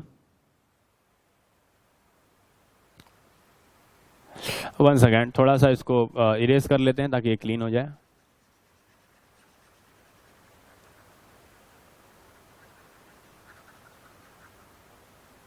हाँ देखिएगा, मैं बात करूं अगर इनकम टैक्स रिफंड की, ठीक है, तो ये देखिएगा, मान लीजिए मेरी इनकम है 10 लाख रुपए, सपोज कीजिए 10 लाख रुपए मुझे इनकम होती है साल में। सपोज कीजिए 1 लाख रुपए इस पे गवर्नमेंट ने टैक्स लेना है, ठीक है, तो यानी कि 10 लाख रुपए मुझे मिला, उसमें से गवर्नमेंट ने ले लिया टैक्स 1 लाख रुपए, ठीक है, मेरे जेब में कितना बचा सर? 9 लाख रुपए, ठीक है। तो मेरी इनकम में से एक हिस्सा किसने ले लिया? गवर्नमेंट ने ले लिया, ठीक, 1 लाख रुपए। मैंने अपना फिर असेसमेंट किया, भाई इतना रुपए ले लिया गवर्नमेंट ने टैक्स, कैसे ले लिया? मेरा TDS कट गया। सपोज कीजिए मेरा, जब मैं सैलरी में हूँ, मुझे मैं मान लीजिए नौकरी में हूँ, मुझे सैलरी मिलती है और मेरे एम्प्लॉयर ने मेरी इनकम पे 1 लाख रुपए TDS काट के गवर्नमेंट को जमा कर दिया। खुश? हाँ, जमा कर दिया। मेरी इनकम मेरे जेब में कितना पड़ा है? 9 लाख रुपए। मैं अपना अब असेसमेंट करूंगा, असेसमेंट करूंगा, असेसमेंट करूंगा, मैं कहूंगा मेरी सैलरी की इनकम है, बताओ 9 की 10? सर 10 लाख रुपए, ठीक है। मैं करूंगा कि मेरी सैलरी की इनकम है 10 लाख रुपए, इस पे सपोज कीजिए मेरा टैक्स बनता है, सर मेरा टैक्स बनता है सिर्फ 80,000। सिंप्लिसिटी के लिए बता रहा हूँ, चिल्लम चिल्ली मत करना। अब मैं कहोगे कैसे बनता है, मैं प्रूव करके दिखा दूंगा, 1-2 एग्जाम्पशन दिखा दूंगा, डिडक्शन वाली जो आपने पढ़ी नहीं, 80 CV, फिर खत्म हो जाएगा, मैं तो निकाल दूंगा, आप परेशान रहोगे। चलो, तो कुल मिला के 80,000 रुपए का टैक्स बना मेरे पे। सपोज कीजिए मेरा TDS कट चुका है 1 लाख रुपए। तो मैं कहूंगा गवर्नमेंट जी मेरा बनता था 80,000, मैंने दे दिया 1 लाख। एक काम कीजिए, एम्प्लॉय ने टीडीएस के नाम पे काट के आपको जमा कर दिया 1 लाख। एक काम कीजिए, 20,000 रुपये मेरा आपके पास एक्स्ट्रा चला गया है, वो मुझे रिफंड कर दीजिए, वो मुझे रिफंड कर दीजिए। अब बताओ, ये जो रिफंड आया है ये है इनकम टैक्स का रिफंड। मैं पूछना चाहता हूँ, क्या ये इनकम टैक्स का रिफंड मेरे लिए टैक्सेबल होगा? क्या ये इनकम टैक्स का रिफंड मेरे लिए टैक्सेबल होगा? क्या आंसर इज नो। आपको मैं पढ़ा भी चुका हूं, इनकम टैक्स का रिफंड टैक्सेबल नहीं होता, कहीं भी टैक्सेबल नहीं होता। हाँ, इंटरेस्ट आ जाता है अगर इनकम टैक्स रिफंड पे तो आपका टैक्सेबल होता है अंडर हेड अदर सोर्सेज। अच्छा, इनडायरेक्ट टैक्स का रिफंड टैक्सेबल होता है क्या? Answer is yes, PGBP head में। रीजन, अच्छा अगर आप वहाँ पीजीबी में पढ़ाया था ना, हाँ पीजीबी हेड में टैक्सेबल होता है। क्यों होता है? क्योंकि सर इनडायरेक्ट टैक्स जो होता है वो आपको लिखने भी देते हैं। आपको सेक्शन पढ़ाया था 145A, वहां पे क्या लिखा था कि भैया सेल, परचेज, स्टॉक, इन्वेंट्री जो भी लिखते हो उसमें आपका टैक्स का अमाउंट इंक्लूडेड होगा। कहते हैं ठीक है, तो भैया वहां पे आपको एज एन एक्सपेंस लिखने दे रहे हैं ना। जब आप परचेज लिख रहे हो तो उसमें आप टैक्स जोड़ रहे हो, तो आपको टैक्स एक तरह से एक्सपेंस के रूप में अलाउ किया जा रहा है। तो सिमिलरली अगर आपको उस टैक्स का रिफंड मिल जाता है तो हम आपके क्रेडिट में लिख देंगे उठा के, टैक्सेबल होता है वो पीजीबीपी में। ठीक है, तो इनडायरेक्ट टैक्स का रिफंड आपका टैक्सेबल होता है। हाँ, इनकम टैक्स का रिफंड आपको कहीं भी टैक्सेबल नहीं होता। Reason why? अरे इनकम टैक्स आपको पता है ना अलाउड ही नहीं होता। Income any sum paid under income tax act और वेल्थ टैक्स एक्ट, वो आपका अलाउ नहीं होता। सेक्शन 37 में पढ़ा था आपने, हाँ सर, वो अलाउ नहीं होता। हाँ, तो अब सुनिएगा, कुल मिला के बात क्या है कि अगर मैं सैलरी में हूँ, सैलरीड पर्सन हूँ मैं सपोज कीजिए, और मेरी इनकम बनती थी 10 लाख रुपए, उस पर एम्प्लॉयर ने 1 लाख रुपए का टीडीएस काट लिया, गवर्नमेंट को उन्होंने पे कर दिया 1 लाख रुपए। मैंने अपनी फाइनल असेसमेंट की और मेरा बना 80,000 रुपए। मैंने कहा गवर्नमेंट जी मेरे एम्प्लॉयर ने मेरे नाम पे आपको 1 लाख रुपए जमा कराए हैं, ऑल्दो मेरा बनता है केवल 80,000 रुपए, 20,000 रुपए का रिफंड दे दीजिए। मैं पूछना चाहता हूँ, ये इनकम टैक्स का जो रिफंड आया वो टैक्सेबल होगा क्या? Answer is no. क्यों? देखो ना सही, मेरी इनकम थी 10 लाख रुपए, गवर्नमेंट ने लेना था इस पे टैक्स 80,000 रुपए। ठीक है, तो गवर्नमेंट ने ले लिया कितना? 1 लाख रुपए। ठीक है, अब मेरा ही पैसा तो मुझे वापस दे रहे हैं, जो 20,000 रुपए वापस दे रहे हैं वो तो मेरा ही पैसा मुझे वापस दे रहे हैं, मेरा ही पैसा मुझे वापस दे रहे हैं। जब मेरा ही पैसा मुझे वापस दे रहे हैं तो क्या ये भी आपका टैक्सेबल होगा? क्या मेरा ही पैसा मुझे टैक्सेबल वापस दे रहे हो? मैंने भैया यहाँ तो मैंने पूरी इनकम जोड़ी ना, मेरी बात समझो, यहाँ पे मैंने 9-20 पे थोड़ी ना टैक्स लगाया है। मैंने 9,20,000 जितना मेरे हैंड में बचा उस पर थोड़ी ना टैक्स कैलकुलेट किया, मैंने तो 10 लाख पे किया है मेरी टोटल इनकम पे। टोटल इनकम में मेरा 80 बनता था, सर आपने 1 लाख ले लिया, 20,000 रुपये मेरा ज्यादा चला गया, वो वापस कर दीजिए। तो मैं तो अपनी ही इनकम वापस मांग रहा हूँ, अब वो भी पूरा 10 पे कैलकुलेट करने के बाद। बात समझ में आ रही है? मैं पूरे 10 पे कैलकुलेट कर लिया मैंने अपना, और उसके बाद मैंने कहा कि भैया इतना बनता है, इतना चला गया, काम कीजिए मेरा वापस करें। तो मैं अपनी ही इनकम आपसे वापस मांग रहा हूँ। अगर मैं अपनी इनकम आपसे वापस मांग रहा हूँ तो वो आप मेरे लिए टैक्सेबल थोड़ी ना होगी, वो अदर सोर्स में किसी भी हेड में मेरे लिए टैक्सेबल नहीं होगी। हाँ, लेकिन गवर्नमेंट कई बार क्या होती है, सरकारी काम लेट लतीफ है, कई बार क्या होता है रिफंड आने में लेट हो जाता है, इस रिफंड को देने में लेट हो जाता है। रिफंड वापस करने की एक समय सीमा है, उस समय सीमा से जब वापस लेट हो जाता है तो गवर्नमेंट उस पर आपको इंटरेस्ट भी देती है, ब्याज देती है, बड़ा कम ब्याज देती है, 6% के हिसाब से बड़ा कम ब्याज देती है। तो साहब आपको कई बार वो इंटरेस्ट भी दे देती है कि आपका पैसा वापस करने में साहब हमसे गलती हो गई, लेट हो गया, एक काम कीजिए, आपका ये रहा पैसा और ये रहा आपका उस पर ब्याज। ठीक है, तो भैया आपको टाइम से मिल जाता, आप कहीं और इन्वेस्ट करते, आपको कुछ इनकम हो जाती। तो एक काम कीजिए, मैंने आपका लेट किया, एक काम करता हूँ मैं ही आपको इंटरेस्ट देता हूँ, गवर्नमेंट 6% के रेट से उस पर आपको ब्याज दे दिया करती है। अब कहते हैं इस ब्याज ये जो है आपका, ये जरूर आपकी एक्स्ट्रा इनकम है, क्योंकि 20,000 तो आपकी इनकम आपको वापस मिल रही है, वो टैक्सेबल नहीं होगा। लेकिन हाँ, जो 20,000 वापस मिल रही है वो 20,000 नहीं, उसके साथ भी कुछ मिल रहा है। कहते हैं हाँ, ये जो इनकम है वो आपकी ज्यादा है। ये मान लीजिए आपको 20,000 रुपये 5,000 रुपये का इंटरेस्ट मिल जाता है, 5,000 रुपये का इंटरेस्ट मिल जाता है, टोटल आपको मिलता है 25,000 रुपये। तो गवर्नमेंट कहती है 20,000 तो टैक्सेबल नहीं होगा, बट ये जो 5,000 रुपये है वो आपको ओवर एंड अबव 20,000 मिला है, आपकी इनकम के ऊपर मिला है, तो ये 5,000 जरूर आपका टैक्सेबल होगा under head other sources. Other source head में आपका 5,000 रुपये टैक्सेबल होगा। बात समझ में आती है क्या? कहते हैं हाँ, अदर सोर्सेज में 5,000 टैक्सेबल होगा। तो interest on income tax refund, अगर आपको इनकम टैक्स के रिफंड पर इंटरेस्ट मिल गया है तो वो आपका अदर सोर्सेज में टैक्सेबल होगा। अच्छा, डीम्ड डिविडेंड, इस पे लगाइए पेंडिंग, इसको मैं डिटेल में डील करूंगा, पूरा इस पे बहुत लेंथी डिस्कशन है डीम्ड डिविडेंड के ऊपर, उसको हम डिटेल में डिस्कस करेंगे। ठीक है, चलिए आगे। Income on any investment, income on any investment देखिएगा किसी प्रकार की आपकी इन्वेस्टमेंट है उस पर आपको इनकम आती है, किसी प्रकार की आपकी इन्वेस्टमेंट है उस पर अगर आपको इनकम आती है तो वो आपका इधर टैक्सेबल होगा। जैसे कि फॉर एग्जांपल सर मैंने सेम वही डिवेंचर पे इंटरेस्ट आ गया तो वो आपका इधर टैक्सेबल होगा। डिवेंचर भी तो आपकी इन्वेस्टमेंट है। हाँ, इसके अलावा कोई अदर तरह का आपने अगर इन्वेस्टमेंट किया है, ठीक है, मान लीजिए आपने किसी को लोन दे दिया, ठीक है, लोन दे दिया किसी को, तो वो भी एक इन्वेस्टमेंट है, उस पर आने वाला रिटर्न जो भी होगा वो आपका अदर सोर्सेज में टैक्सेबल होगा।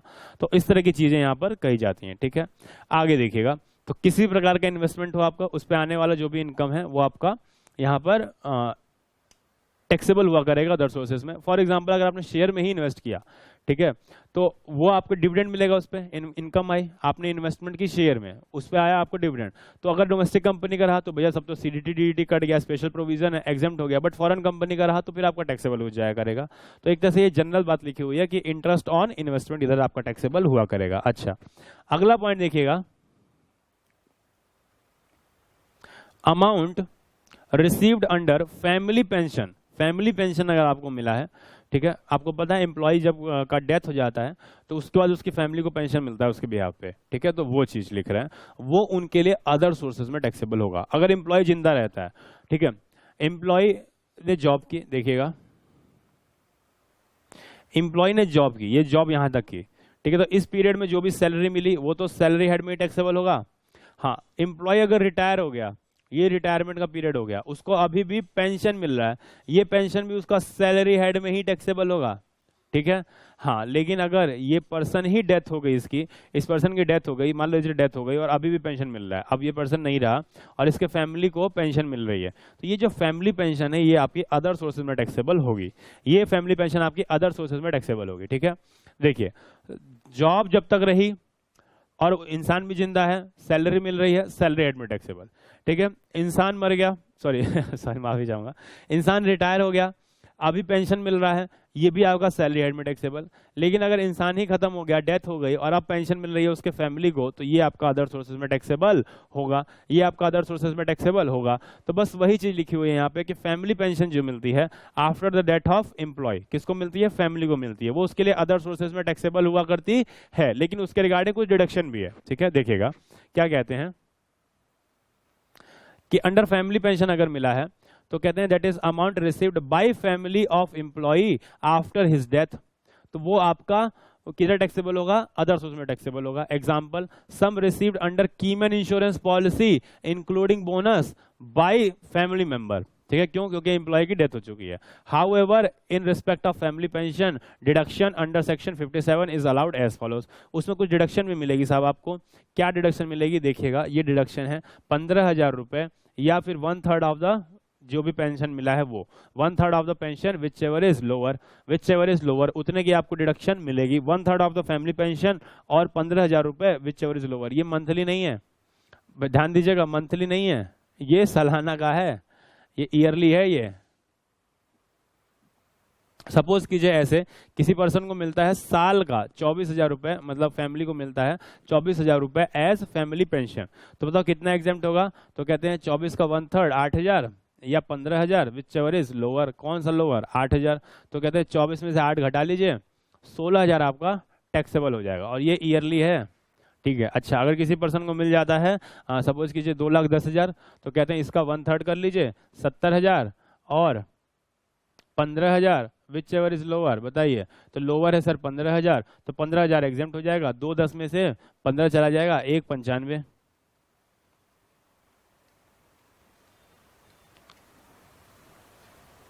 ठीक है,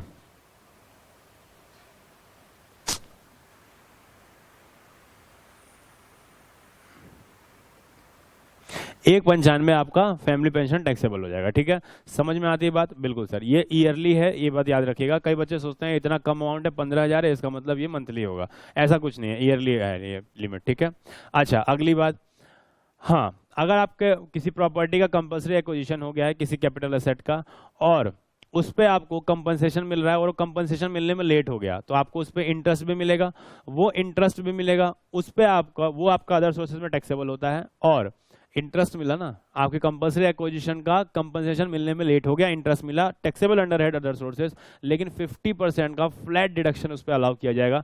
इसका रीजन मैंने आपको बताया था कैपिटल गेन जो चैप्टर पढ़ा रहा था मैं, शायद लास्ट क्लास में कि उसके पहले वाले में, नहीं लास्ट में तो डिडक्शन लिया था, उसके पहले वाले क्लास में मैंने बताया था क्यों ऐसा होता है, स्लैब की वजह से, ठीक है। क्योंकि आपको अगर भैया वो इंटरेस्ट आपको ओवर द कई साल तक नहीं मिला, 5 साल नहीं मिला आपको, ठीक है, 5 साल तक आपको कंपनसेशन नहीं दिया गया, तो कहते हैं 5 साल तक कंपनसेशन नहीं दिया गया, 5 साल का ब्याज, तो कहते हैं अक्रूवल कॉन्सेप्ट होता तो भैया वो ब्याज आपका उधर ही मिल जाता उस साल में, फिर ये अगले साल का ब्याज अगले साल में टैक्सेबल, उसके अगले साल का उसके अगले साल में, उसके अगले साल का उसके अगले साल में, तो ऐसे होता है ये टैक्सेबल। बट वहां पे लिखा हुआ था स्पेशली कि जब इंटरेस्ट ऑफ कंपल्सरी एक्विजिशन हुआ उस पे आने वाला कंपनसेशन लेट हो जाता है, तो जो इंटरेस्ट मिलता है वो in the year of receipt में टैक्सेबल होगा, लिखा था in the year of receipt में टैक्सेबल होगा, यानी कि जब आपको मिलेगा तो इकट्ठा टैक्सेबल होगा। अब मान लो किसी का कंपनसेशन 5 साल से लेट किया गया, तो भैया उसको 5 साल से लेट किया गया, उसको मान लो इंटरेस्ट होना 5 लाख रुपए, तो 5 लाख रुपए इकट्ठा गिर जाएगा, और प्रोविजन लिखा हुआ है कि आपका कब होगा टैक्सेबल, कब होगा, रिसीट के ईयर में। तो रिसीट वाला जिस ईयर में रिसीट हुआ है उस साल की इनकम आपकी अनयूजुअली हाई हो जाएगी, उस साल की इनकम आपकी अनयूजुअली हाई हो जाएगी, तो कहते हैं अनयूजुअली हाई हो जाएगी, लंबा टैक्स लग जाएगा, इसलिए फ्लैट 50% का डिडक्शन दे दो। क्यों? क्योंकि आपको अगर अक्रूवल होता, रिसीट बेसिस पर टैक्सेबल नहीं होता, ठीक है, तो आपको उतना उस साल टैक्सेबल, उस ईयर के इंटरेस्ट उस ईयर में टैक्सेबल, उसके अगले साल का उसके अगले साल में, उसके अगले साल का उसके अगले साल में, तो आपको एग्जाम आपका स्लैब नहीं घसकता, समझ रहे हो। 10% में अगर आप रहते तो 10%, 10%, 10%, बट अभी आपको 5 लाख मिल जाएगा सडनली से, तो हो सकता है आप 20 या 30% के स्लैब में आ जाओ। तो उस स्लैब को सेट ऑफ करने के लिए उन्होंने कहा एक काम कीजिए, जितना भी इंटरेस्ट मिलेगा उसका फ्लैट आधा छोड़ देना, आधा ही केवल कंसीडर करना अदर सोर्स की इनकम में, ठीक है, आधा आपका फ्लैट डिडक्शन अलाउड है, ठीक है, ये चीज उन्होंने कहा। और अगली बात लिखते हैं कि गिफ्ट जो होता है वो आपका अगर आपको कोई गिफ्ट मिल जाता है किसी से, अगर गिफ्ट कोई करता है, मान लो मैंने आपको गिफ्ट किया एक ज्वेलरी, ठीक है, एक मैंने गोल्ड रिंग आपको गिफ्ट की, आपने बड़ा अच्छा नंबर लाया सीए फाइनल में, सॉरी सीआईपीसीसी में, फाइनल वाले तो फाइनल टीचर देंगे, मैं क्यों दूं तो सपोज कीजिए मैंने आपको एक गोल्ड की कोई ज्वेलरी मैंने आपको गिफ्ट की, और कैपिटल असेट है, मेरे लिए तो वो ट्रांसफर नहीं है, मेरे लिए तो ट्रांसफर नहीं है, बट आपको मिला है, ठीक है, तो आपके लिए वो टैक्सेबल हो जाएगी। अब बात समझ में आ रही है बात कुछ, ठीक है, आपने जितना ढूंढा ये ट्रांसफर नहीं, ये ट्रांसफर नहीं, ये ट्रांसफर नहीं है, अदर सोर्स में टैक्सेबिलिटी आ सकती है, ठीक है, लेकिन आ सकती है, मैंने बोला आ सकती है, जरूरी नहीं है कि आए, ठीक है, उसके लिए हमें पूरा लंबा चौड़ा डिस्कशन करना है गिफ्ट का टैक्सेशन, और इसीलिए मैंने इसको टेकअप किया है। यही वो टॉपिक है गिफ्ट जो कि कैपिटल गेन से रिलेटेड है, क्योंकि आपने कैपिटल गेन में बहुत सारी चीजें पढ़ी कि भैया ये गया तो उधर ट्रांसफर नहीं, ये गया तो उधर ट्रांसफर नहीं, और खास करके गिफ्ट, जब भी आप किसी को गिफ्ट करते हो, ठीक है, तो आपके लिए तो ट्रांसफर नहीं, अगर आप वो कैपिटल असेट है तो आपके लिए ट्रांसफर नहीं, क्यों? क्योंकि गिफ्ट को 47 में मना किया हुआ है, ठीक है ना, कोई ट्रांसफर कर दे आप कैपिटल असेट को बाय वे ऑफ गिफ्ट, ठीक है, total partial partition of HUF, gift, will, inheritance, ठीक है, वो सब चीजें पढ़ी थी आपने, उसमें गिफ्ट भी आता है। तो जिसने ट्रांसफर किया कैपिटल असेट का उसके लिए तो वो टैक्सेबल नहीं है, लेकिन रेसिपिएंट के हैंड में जिसको गिफ्ट मिला है उसके लिए टैक्सेबल वो हो जाएगा। अब मैं बताऊं, इस पे थोड़ी सी क्यूरियोसिटी जगाता हूं, सोचो आपके पापा आपको पैसा देते हैं, हाँ सर मेरे पापा मेरे को पैसा देते हैं, पॉकेट मनी देते हैं, हाँ देते हैं, क्या है वो? गिफ्ट ही तो है, पैसा गिफ्ट में मिला है आपको, टैक्सेबल एग्जेम्प्ट। आइला सर मेरे लिए टैक्सेबल, गवर्नमेंट मुझसे टैक्स लेगी, वही तो देखेंगे अगली क्लास में, ठीक है, कि लेगी कि नहीं लेगी, ठीक है। दूसरी बात और बताओ, इसी तरीके से आपको पता है अगर आप जॉब कर रहे हो, ठीक है, तो आपको ना एक गिफ्ट मिला करता है, खास करके कपड़े वपड़े खरीदने के लिए, अपने कपड़े खरीदने के लिए कई बार गिफ्ट मिला करता है, वाउचर, ठीक है, कि आप जाइए और जो ऑफिस का ड्रेस होता है बेसिकली वही, वो आप पता नहीं जो भी शोरूम से इनका टाई अप हो, ठीक है, मान लीजिए मुफ्ती से है या फिर मोंटे कार्लो से है, तो आप उनका आपको कूपन मिल जाएगा कि आप जाइए वहाँ पे हमारे ऑफिस का ड्रेस खरीद लीजिए, ठीक है, तो वो नया ड्रेस खरीद लीजिए, उसके लिए आपको कूपन्स मिला करते हैं। वो कूपन का क्या टैक्सेबल होगा, क्या नहीं होगा, वो सारी बातें, यानी गिफ्ट का टैक्सेशन हम पढ़ेंगे अगली क्लास में। और बहुत ही इंपॉर्टेंट टॉपिक, क्या सर जो पापा मुझे पॉकेट मनी देते रहे आज तक बचपन से, क्या वो मेरे लिए टैक्सेबल रहा, उसको हम जानेंगे अगली क्लास में, ठीक है। तो यहाँ तक का डिस्कशन कि चार्जिंग सेक्शन जो आपने पढ़ा वो आपका है कि क्या क्या टैक्सेबल होता है अदर सोर्सेज के अंदर, ठीक है सर। कितना पेज पढ़ा हमने? सिर्फ एक, ठीक है तो मैं उससे पहले एक चीज चाहूंगा, मैं चाहूंगा कि आपको जितना पढ़ाया मैंने उसको मैं एक बार समराइज कर दूं फटाफट, ताकि आपको ये 18 पॉइंट लिखे थे मैंने। अच्छा देखो यहाँ पे एग्जाम्पल है, ये क्या लिखा है मैंने, examples of income covered by this section, यानी कि ये इलस्ट्रेटिव है या एग्जॉस्टिव है? सर ये इलस्ट्रेटिव है, ये एग्जॉस्टिव नहीं है, ये एग्जाम्पल दिए हैं आपने, मतलब इसके अलावा भी कोई इनकम अगर हो तो वो आपकी आ सकती है अंडर हेड कौन सा, other source. Other source head में आपकी कोई और इनकम भी आ सकती है। ये तो सिर्फ एग्जाम्पल है, ये तो सिर्फ ट्रेलर है, पूरी पिक्चर तो अभी बाकी है, इसके अलावा भी बहुत सारी चीजें आ सकती हैं। मैंने कहा ओके, आपको समझ में आ चुकी है बातें बहुत अच्छे से। चलिए अब हम डिस्कशन करते हैं अपना कि क्या है ये पूरा सेक्शन जो हमने पढ़ा। हमने पढ़ा सबसे पहला कि भैया सोर्स ऑफ जो पिछले 4 हेड में स्पेसिफिकली फॉल नहीं किया वो आपका अदर सोर्स में टैक्सेबल होगा, प्रोवाइडेड वो एग्जेम्प्ट ना हो, प्रोवाइडेड वो एग्जेम्प्ट ना हो। अच्छा उसके हमने बहुत सारे वो पढ़े, देखिएगा फटाफट। उन्होंने कहा जो पिछले 4 हेड में किसी हेड में फॉल नहीं किया, नॉट स्पेसिफिकली, और वो एग्जेम्प्ट नहीं है, वो अदर सोर्स में टैक्सेबल होगा। अच्छा उसका एग्जांपल चार्जिंग सेक्शन यही था, एग्जांपल मैंने दिया है। इंटरेस्ट ऑन सिक्योरिटी, यानी डिवेंचर पे अगर आपको इंटरेस्ट मिलता है तो इधर ही टैक्सेबल होगा, बट अगर आपने डिवेंचर स्टॉक के रूप में रखा है तो पीजीबीपी में जाएगा। Rent from letting out plant and machinery furniture, हाँ मैंने कहा जैसे हार्डवेयर वाले आपको पटरा बल्ली और मिक्सिंग मशीन और सांचे एक्सेट्रा देते हैं, उनके लिए पीजीबीपी इनकम है। बट अगर आपने अपना सोफा कुर्सी किराए पे कभी पड़ोसी के यहाँ शादी थी आपने दे दिया, ओकेजनली आपने इनकम ले लिया उससे, तो वो आपके लिए चूंकि कैजुअल है आपके लिए अदर सोर्स में जाएगा, आपका बिजनेस नहीं है ये, ठीक है। डिविडेंड फ्रॉम डोमेस्टिक कंपनी, उस पर सीडीटी डीडीटी कट जाता है, इसलिए वो एग्जेम्प्ट हुआ करता है in the hands of recipient, share holder के हैंड्स में। लेकिन फॉरेन कंपनी पे ऐसा कोई कंडीशन नहीं है, फॉरेन कंपनी सीडीटी डीडीटी पे नहीं करती। तो फिर जिस रेजिडेंट पर्सन को वो डिविडेंड मिलता है उसके ऊपर गवर्नमेंट का कंट्रोल है, उससे वो डिविडेंड नॉर्मली टैक्स कराती है, नॉर्मल टैक्स रेट के हिसाब से उसको टैक्स देना पड़ता है, जैसे अदर इनकम होती है उसकी, उस तरह से उसके लिए वो अदर सोर्सेज हेड में टैक्सेबल होता है। मैंने कहा अगर आपको रेंट मिलता है वेकेंट लैंड से, मैंने कहा अगर ये वेकेंट लैंड आप यूज कर रहे हो अपने बिजनेस में, जैसे फॉर एग्जांपल मैंने एक दिया शामियाना हाउस, खाली जमीन है, टेंट वेंट लगा के अपना आपने बिजनेस करते हो तो आपका पीजीबीपी में जाएगा। सिमिलरली अगर आपने उसको स्टेडियम बना दिया है, ठीक है, बच्चों को खेलने के लिए देते हो, जो रेंट आता है वो पीजीबीपी में टैक्सेबल होगा। लेकिन आपके पास वेकेंट लैंड थी, आपने ओकेजनली वहीं कभी किसी को जरूरत थी, आपने शादी में दे दिया कि भाई यूज कर लो, आपने 10,000 रुपए ले लिया, ओकेजनली कैजुअल इनकम आपकी टैक्सेबल हो जाएगी अंडर हेड अदर सोर्सेज। दूसरी बात, अगर आपने सर्कस या फिर रामलीला टाइप सा कुछ करने के लिए आपने अगर उसको किराए पे कभी दे दिया ऐसे ही ओकेजनली, तो वो आपका अदर सोर्स में टैक्सेबल हो जाएगा, वो आपका बिजनेस नहीं है, ठीक है। तो ऐसा। अच्छा उसमें बोला अगर बिल्डिंग है और उसके साथ लॉन वॉन गार्डन का कोई पार्ट अटैच है और आपने उसको किराया दिया तो वो हाउस प्रॉपर्टी में टैक्सेबल हुआ करता है। हाँ lottery, crossword puzzle, lottery, gambling, crossword puzzle games, ठीक है, बैटिंग और जो भी रेस हॉर्स ये सब चीजें हैं, उसमें अगर आप पैसा लगाते हो जीतते हो तो आपका अदर सोर्सेज में टैक्सेबल होता है। और इसके साथ बहुत सारी कंडीशन है, ना ही आपको 2.5 लाख 3 लाख 5 लाख यानी बेसिक एम्पशन लिमिट का मजा मिलता है, ना ही आपको इसके साथ साथ मतलब स्लैब यानी 10% 20% 30% उसका मजा मिलता है, ठीक है। और फ्लैट 30% के रेट से टैक्सेबल हुआ करता है। ना ही आपको किसी प्रकार का एक्सपेंडिचर यानी लॉटरी खरीदने में अगर आपने 1,000 रुपये खर्चा किए तो उसका डिडक्शन आपको यहाँ पर नहीं मिलेगा। इस तरह की बातें यहाँ पर हमने पढ़ी। हाँ 87A का मजा मिल सकता है, 87A का मजा आपको यहाँ पर मिल सकता है, प्रोवाइडेड दैट कि आपकी टोटल इनकम जो है वो 3.5 लाख रुपए तक लिमिटेड हो, ठीक है, 3.5 लाख रुपए तक लिमिटेड हो और आपकी अदर कोई इनकम ना हो, इस तरह से करके, ठीक है। तो इस तरह का चीज़ हमने पढ़ा। और हमने इसके बारे में एक चीज़ और पढ़ा कि अगर हाँ अगर आप लॉटरी टिकट डिस्ट्रीब्यूटर हैं तो नो डाउट वो आपकी बिजनेस है और आपका पीजीपी हेड के अंदर टैक्सेबल होगा, ठीक है। साथ में हमने एक चीज़ और पढ़ी कि अगर मान लीजिए केबीसी है, 10 का दम है, ठीक है, नचवलिए है, या कोई भी जो शो आता है बच्चों का, लिटिल चैम्प्स या फिर डीआईडी, उसमें अगर आप कुछ पैसे वैसे जीतते हो तो वो सब आपका, चूंकि शो है, भले आपके टैलेंट से हो, इनकम टैक्स ने कह रखा है स्पेशली कि वो लॉटरी इनकम मानी जाएगी और आपका अदर सोर्सेज में टैक्सेबल होगा फ्लैट 30% के रेट से, ओके। अच्छा सर, इसके बाद हमने पढ़ा इंटरेस्ट ऑन बैंक डिपॉजिट। अच्छा उसके अंदर हमने पढ़ा चाहे सेविंग बैंक हो, चाहे आपका आरडी हो, चाहे एफडी हो, ठीक है, वो आपका उस पर आने वाला इंटरेस्ट आपका टैक्सेबल होता है। हाँ एक सेक्शन है 80TT है जिसमें लिखा है कि सेविंग बैंक से अगर आपको इंटरेस्ट है तो 10,000 रुपए तक आपका एग्जेम्प्ट होगा, 10,000 रुपए के ऊपर जितना सेविंग बैंक इंटरेस्ट होगा वो आपका केवल टैक्सेबल होगा। अच्छा उसके बाद हमने पढ़ा एक चीज और कि अगर पोस्ट ऑफिस में ये है तो कहते हैं नो डाउट पोस्ट ऑफिस में भी है तो सेविंग है, आरडी है, एफडी है, आने वाला इंटरेस्ट अदर सोर्स में टैक्सेबल होगा।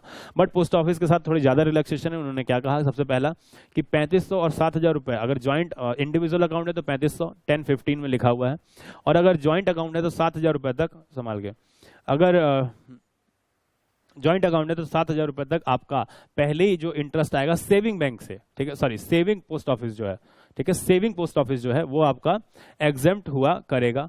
और उसके बाद आपको 80 टीटीए का बेनिफिट भी मिल जाएगा उसके ऊपर, ठीक है, उसके ऊपर 80 टीटीए का बेनिफिट मिल जाएगा। और उसके ऊपर भी अगर आपका कुछ होगा तो वो फिर आपका टैक्सेबल होगा। यानी पहले 3500 7,000, उसके बाद 80 टीटीए 10,000, उसके बाद अगर आपका, उसके बाद भी अगर आपका इंटरेस्ट है सेविंग से तो फिर वो आपका बैलेंस टैक्सेबल होगा। हाँ, आरडी एफडी के रिलेशन में चाहे बैंक में हो चाहे पोस्ट ऑफिस में हो, ऐसा कोई बेनिफिट 80 टीटीए वीटीए का अवेलेबल नहीं है। उसका इंटरेस्ट आपको नॉर्मली अदर सोर्स में टैक्सेबल किया जाता है। अच्छा, फिर मैंने बात कर ली लोन गिवन की। अगर आपने लोन दिया है, आप साहूकार हो, ठीक है, आप लाला हो और आपने राधा रानी को लोन दिया है, उसकी बात मैंने कर ली यहाँ पर, ठीक है। अगली बात हमने कहा तो फिर वो राधा रानी से जो भी इंटरेस्ट मिलेगा आपको किधर टैक्सेबल होगा, अदर सोर्स में टैक्सेबल होगा। रॉयल्टी इनकम की बात कर ली मैंने, अपना एग्जांपल लिया, अमिताभ बच्चन का एग्जांपल लिया। अमिताभ बच्चन जी ने अपनी बुक बनाई, लिखी बैठ के, बड़ा अपना एक्सपीरियंस लिखा उन्होंने, बागवान, और बागवान को उन्होंने पब्लिशर को उठाकर दे दिया कि आप इसको प्रिंट कीजिए, ठीक है। तो पब्लिशर उस बुक को बेचेगा, जितनी कॉपी बिकेगी उसको एमआरपी से मल्टीप्लाई करेगा, जो भी अग्रीमेंट में तय है परसेंटेज उससे मल्टीप्लाई करेगा, उतनी रॉयल्टी वो अमिताभ बच्चन को दिया करेगा। कहते हैं अब ये जो अमिताभ बच्चन, अच्छा अभी मैं बता दूं, अटल बिहारी वाजपेयी जिनका अभी सडनली देहांत हुआ कुछ समय पहले, तो उनको जो है बहुत ज़्यादा रॉयल्टी से इनकम थी, क्योंकि उनकी बड़ी किताबें हैं और वो सब काफ़ी फेमस हैं, उनकी कविताएं, उनका लिखा हुआ, तो उनको काफ़ी रॉयल्टी से इनकम आती थी। वो उनके लिए अदर सोर्सेज हेड में टैक्सेबल हुआ करेगी। इसके बारे में मैंने बोला कि 2 सेक्शन और आएंगे जो डिडक्शन में हम पढ़ेंगे, 80 QQB और RRB, उसको भी हमें देखना है। वो डिडक्शन है रॉयल्टी के रिगार्डिंग, वो देखना है हमें। अच्छा, उसके बाद हमने पढ़ा 2 तरह के डायरेक्टर होते हैं, पार्ट टाइम और फुल टाइम। फुल टाइम की जो पेमेंट मिलती है वो सैलरी हेड में टैक्सेबल होती है, और पार्ट टाइम की जो मिलती है उसको सिर्फ सेटिंग फीस मिलती है, उसको सैलरी नहीं मिलती। तो वो सेटिंग फीस जो होती है वो उसके लिए अदर सोर्सेज हेड में टैक्सेबल होगी। मैंने कहा अगर आपके पास एग्रीकल्चर इनकम है, एग्रीकल्चर इनकम है और आपकी लैंड जो है वो सिचुएटेड है इन इंडिया, तो फिर वो आपका 10(1) में एग्जाम्प्ट है। और अगर आपके पास एग्रीकल्चर नॉन एग्रीकल्चर दोनों तरह की इनकम है तो फिर इंटीग्रेटेड मेथड लगाएंगे, पूरा एग्जाम्प्ट नहीं होगा, बट अभी भी कुछ हद तक एग्जाम्प्ट होगा। लेकिन अगर आपकी agriculture income outside India situated है तो उससे आने वाली इनकम पे आपको कोई छूट नहीं है। आप किसान हो लेकिन विदेश में किसान हो तो भैया उसको तो पूरा पूरा टैक्सेबल करेंगे इधर, उसको अदर सोर्सेज हेड में टैक्सेबल करेंगे। अच्छा, अगर आपके पास कोई हाउस प्रॉपर्टी, आप उसके ऑनर उसको किराए पे देते हो तो हाउस प्रॉपर्टी हेड में टैक्सेबल होगा। बट आपने किसी टेनेंट को किराए पे दिया, टेनेंट ने फर्दर उसको लेट आउट कर दिया किसी दूसरे पर्सन को, तो फिर वो आपका सब लेटिंग कहलाएगा। और चूंकि वो टेनेंट ऑनर नहीं है उस प्रॉपर्टी का, इस वजह से वो उसका टैक्सेबल होगा अंडर हेड अदर सोर्स। फिर हमने पढ़ा salary of MP MLA MLC। वो कहते हैं हम जनता के सर्वेंट हैं, पार्लियामेंट और लेजिस्लेटिव असेंबली जो स्टेट लेवल पे होती है उसके हम एम्प्लॉय नहीं है। ऑब्वियसली बात है एम्प्लॉय नहीं है, नहीं तो भैया उनको रोज 100% अटेंडेंस चाहिए होती है, नहीं तो पेमेंट नहीं मिलती, सैलरी नहीं मिलती, जॉब से निकाल दिया जाता है, बहुत सारी चीज़ें। साथ में वो कुर्सी नहीं तोड़ सकते ऑफिस में अगर होते तो वो कुर्सी तोड़ते हैं, तो ऑब्वियसली बात है वो उनका पार्लियामेंट में एम्प्लॉयर एम्प्लॉय का रिलेशन तो नहीं है, इस वजह से उनका वो अदर सोर्स में टैक्सेबल होता है। उनको जो मीटिंग करते हैं, संसद में आते हैं, उसके लिए उनको पेमेंट मिलती है, वो उनका अदर सोर्सेज हेड में टैक्सेबल हुआ करता है।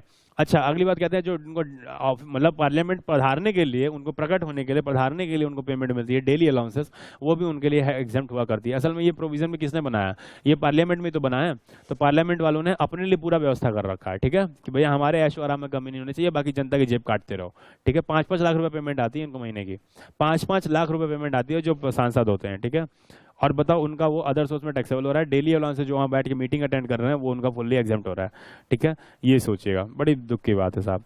अच्छा, अगला देखिए, मैंने कहा मैं CIRC में गेस्ट लेक्चरर हूँ, मुझे IT OT का जो बैच होता है, IT का नहीं, OT और GMCS MCS उनका बैच में लेता हूँ, तो उसके लिए जो मुझे पेमेंट मिलती है, ऑनरेरियम बोलते हैं, सम्मान में मिलती है मुझे, वो मेरे लिए अदर सोर्सेज में टैक्सेबल होगी क्योंकि मैं ICI का एम्प्लॉय नहीं हूँ, ठीक है।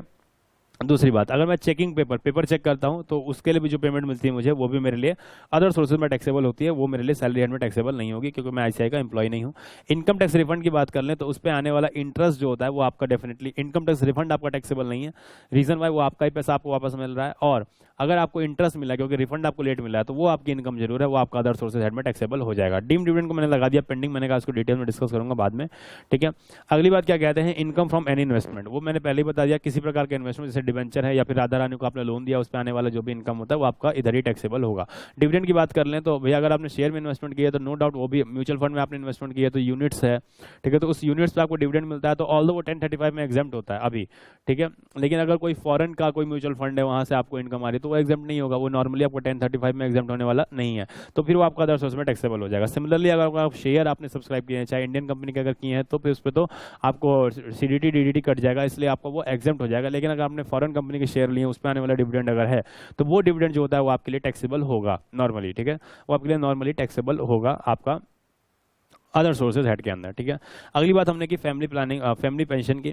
फैमिली पेंशन की बात की, फैमिली पेंशन यानी एम्प्लॉय की डेथ के बाद अगर फैमिली को पेंशन मिलती है तो उस फैमिली पेंशन में जो भी अमाउंट रिसीव होता है वो आपका अदर सोर्स में टैक्सेबल होता है। बट कुछ एग्जाम्पशन दी गई है, कुछ रिलैक्सेशन दी गई है सेक्शन 56 में, कुछ डिडक्शन है। क्या डिडक्शन है? कहते हैं जितना भी फैमिली पेंशन मिला है एनुअली उसका 1/3 रख लीजिए या 15,000 रख लीजिए, दोनों में से जो भी लोअर हो उतने की डिडक्शन दे देंगे, बचा हुआ आपका टैक्सेबल कर देंगे, ठीक है।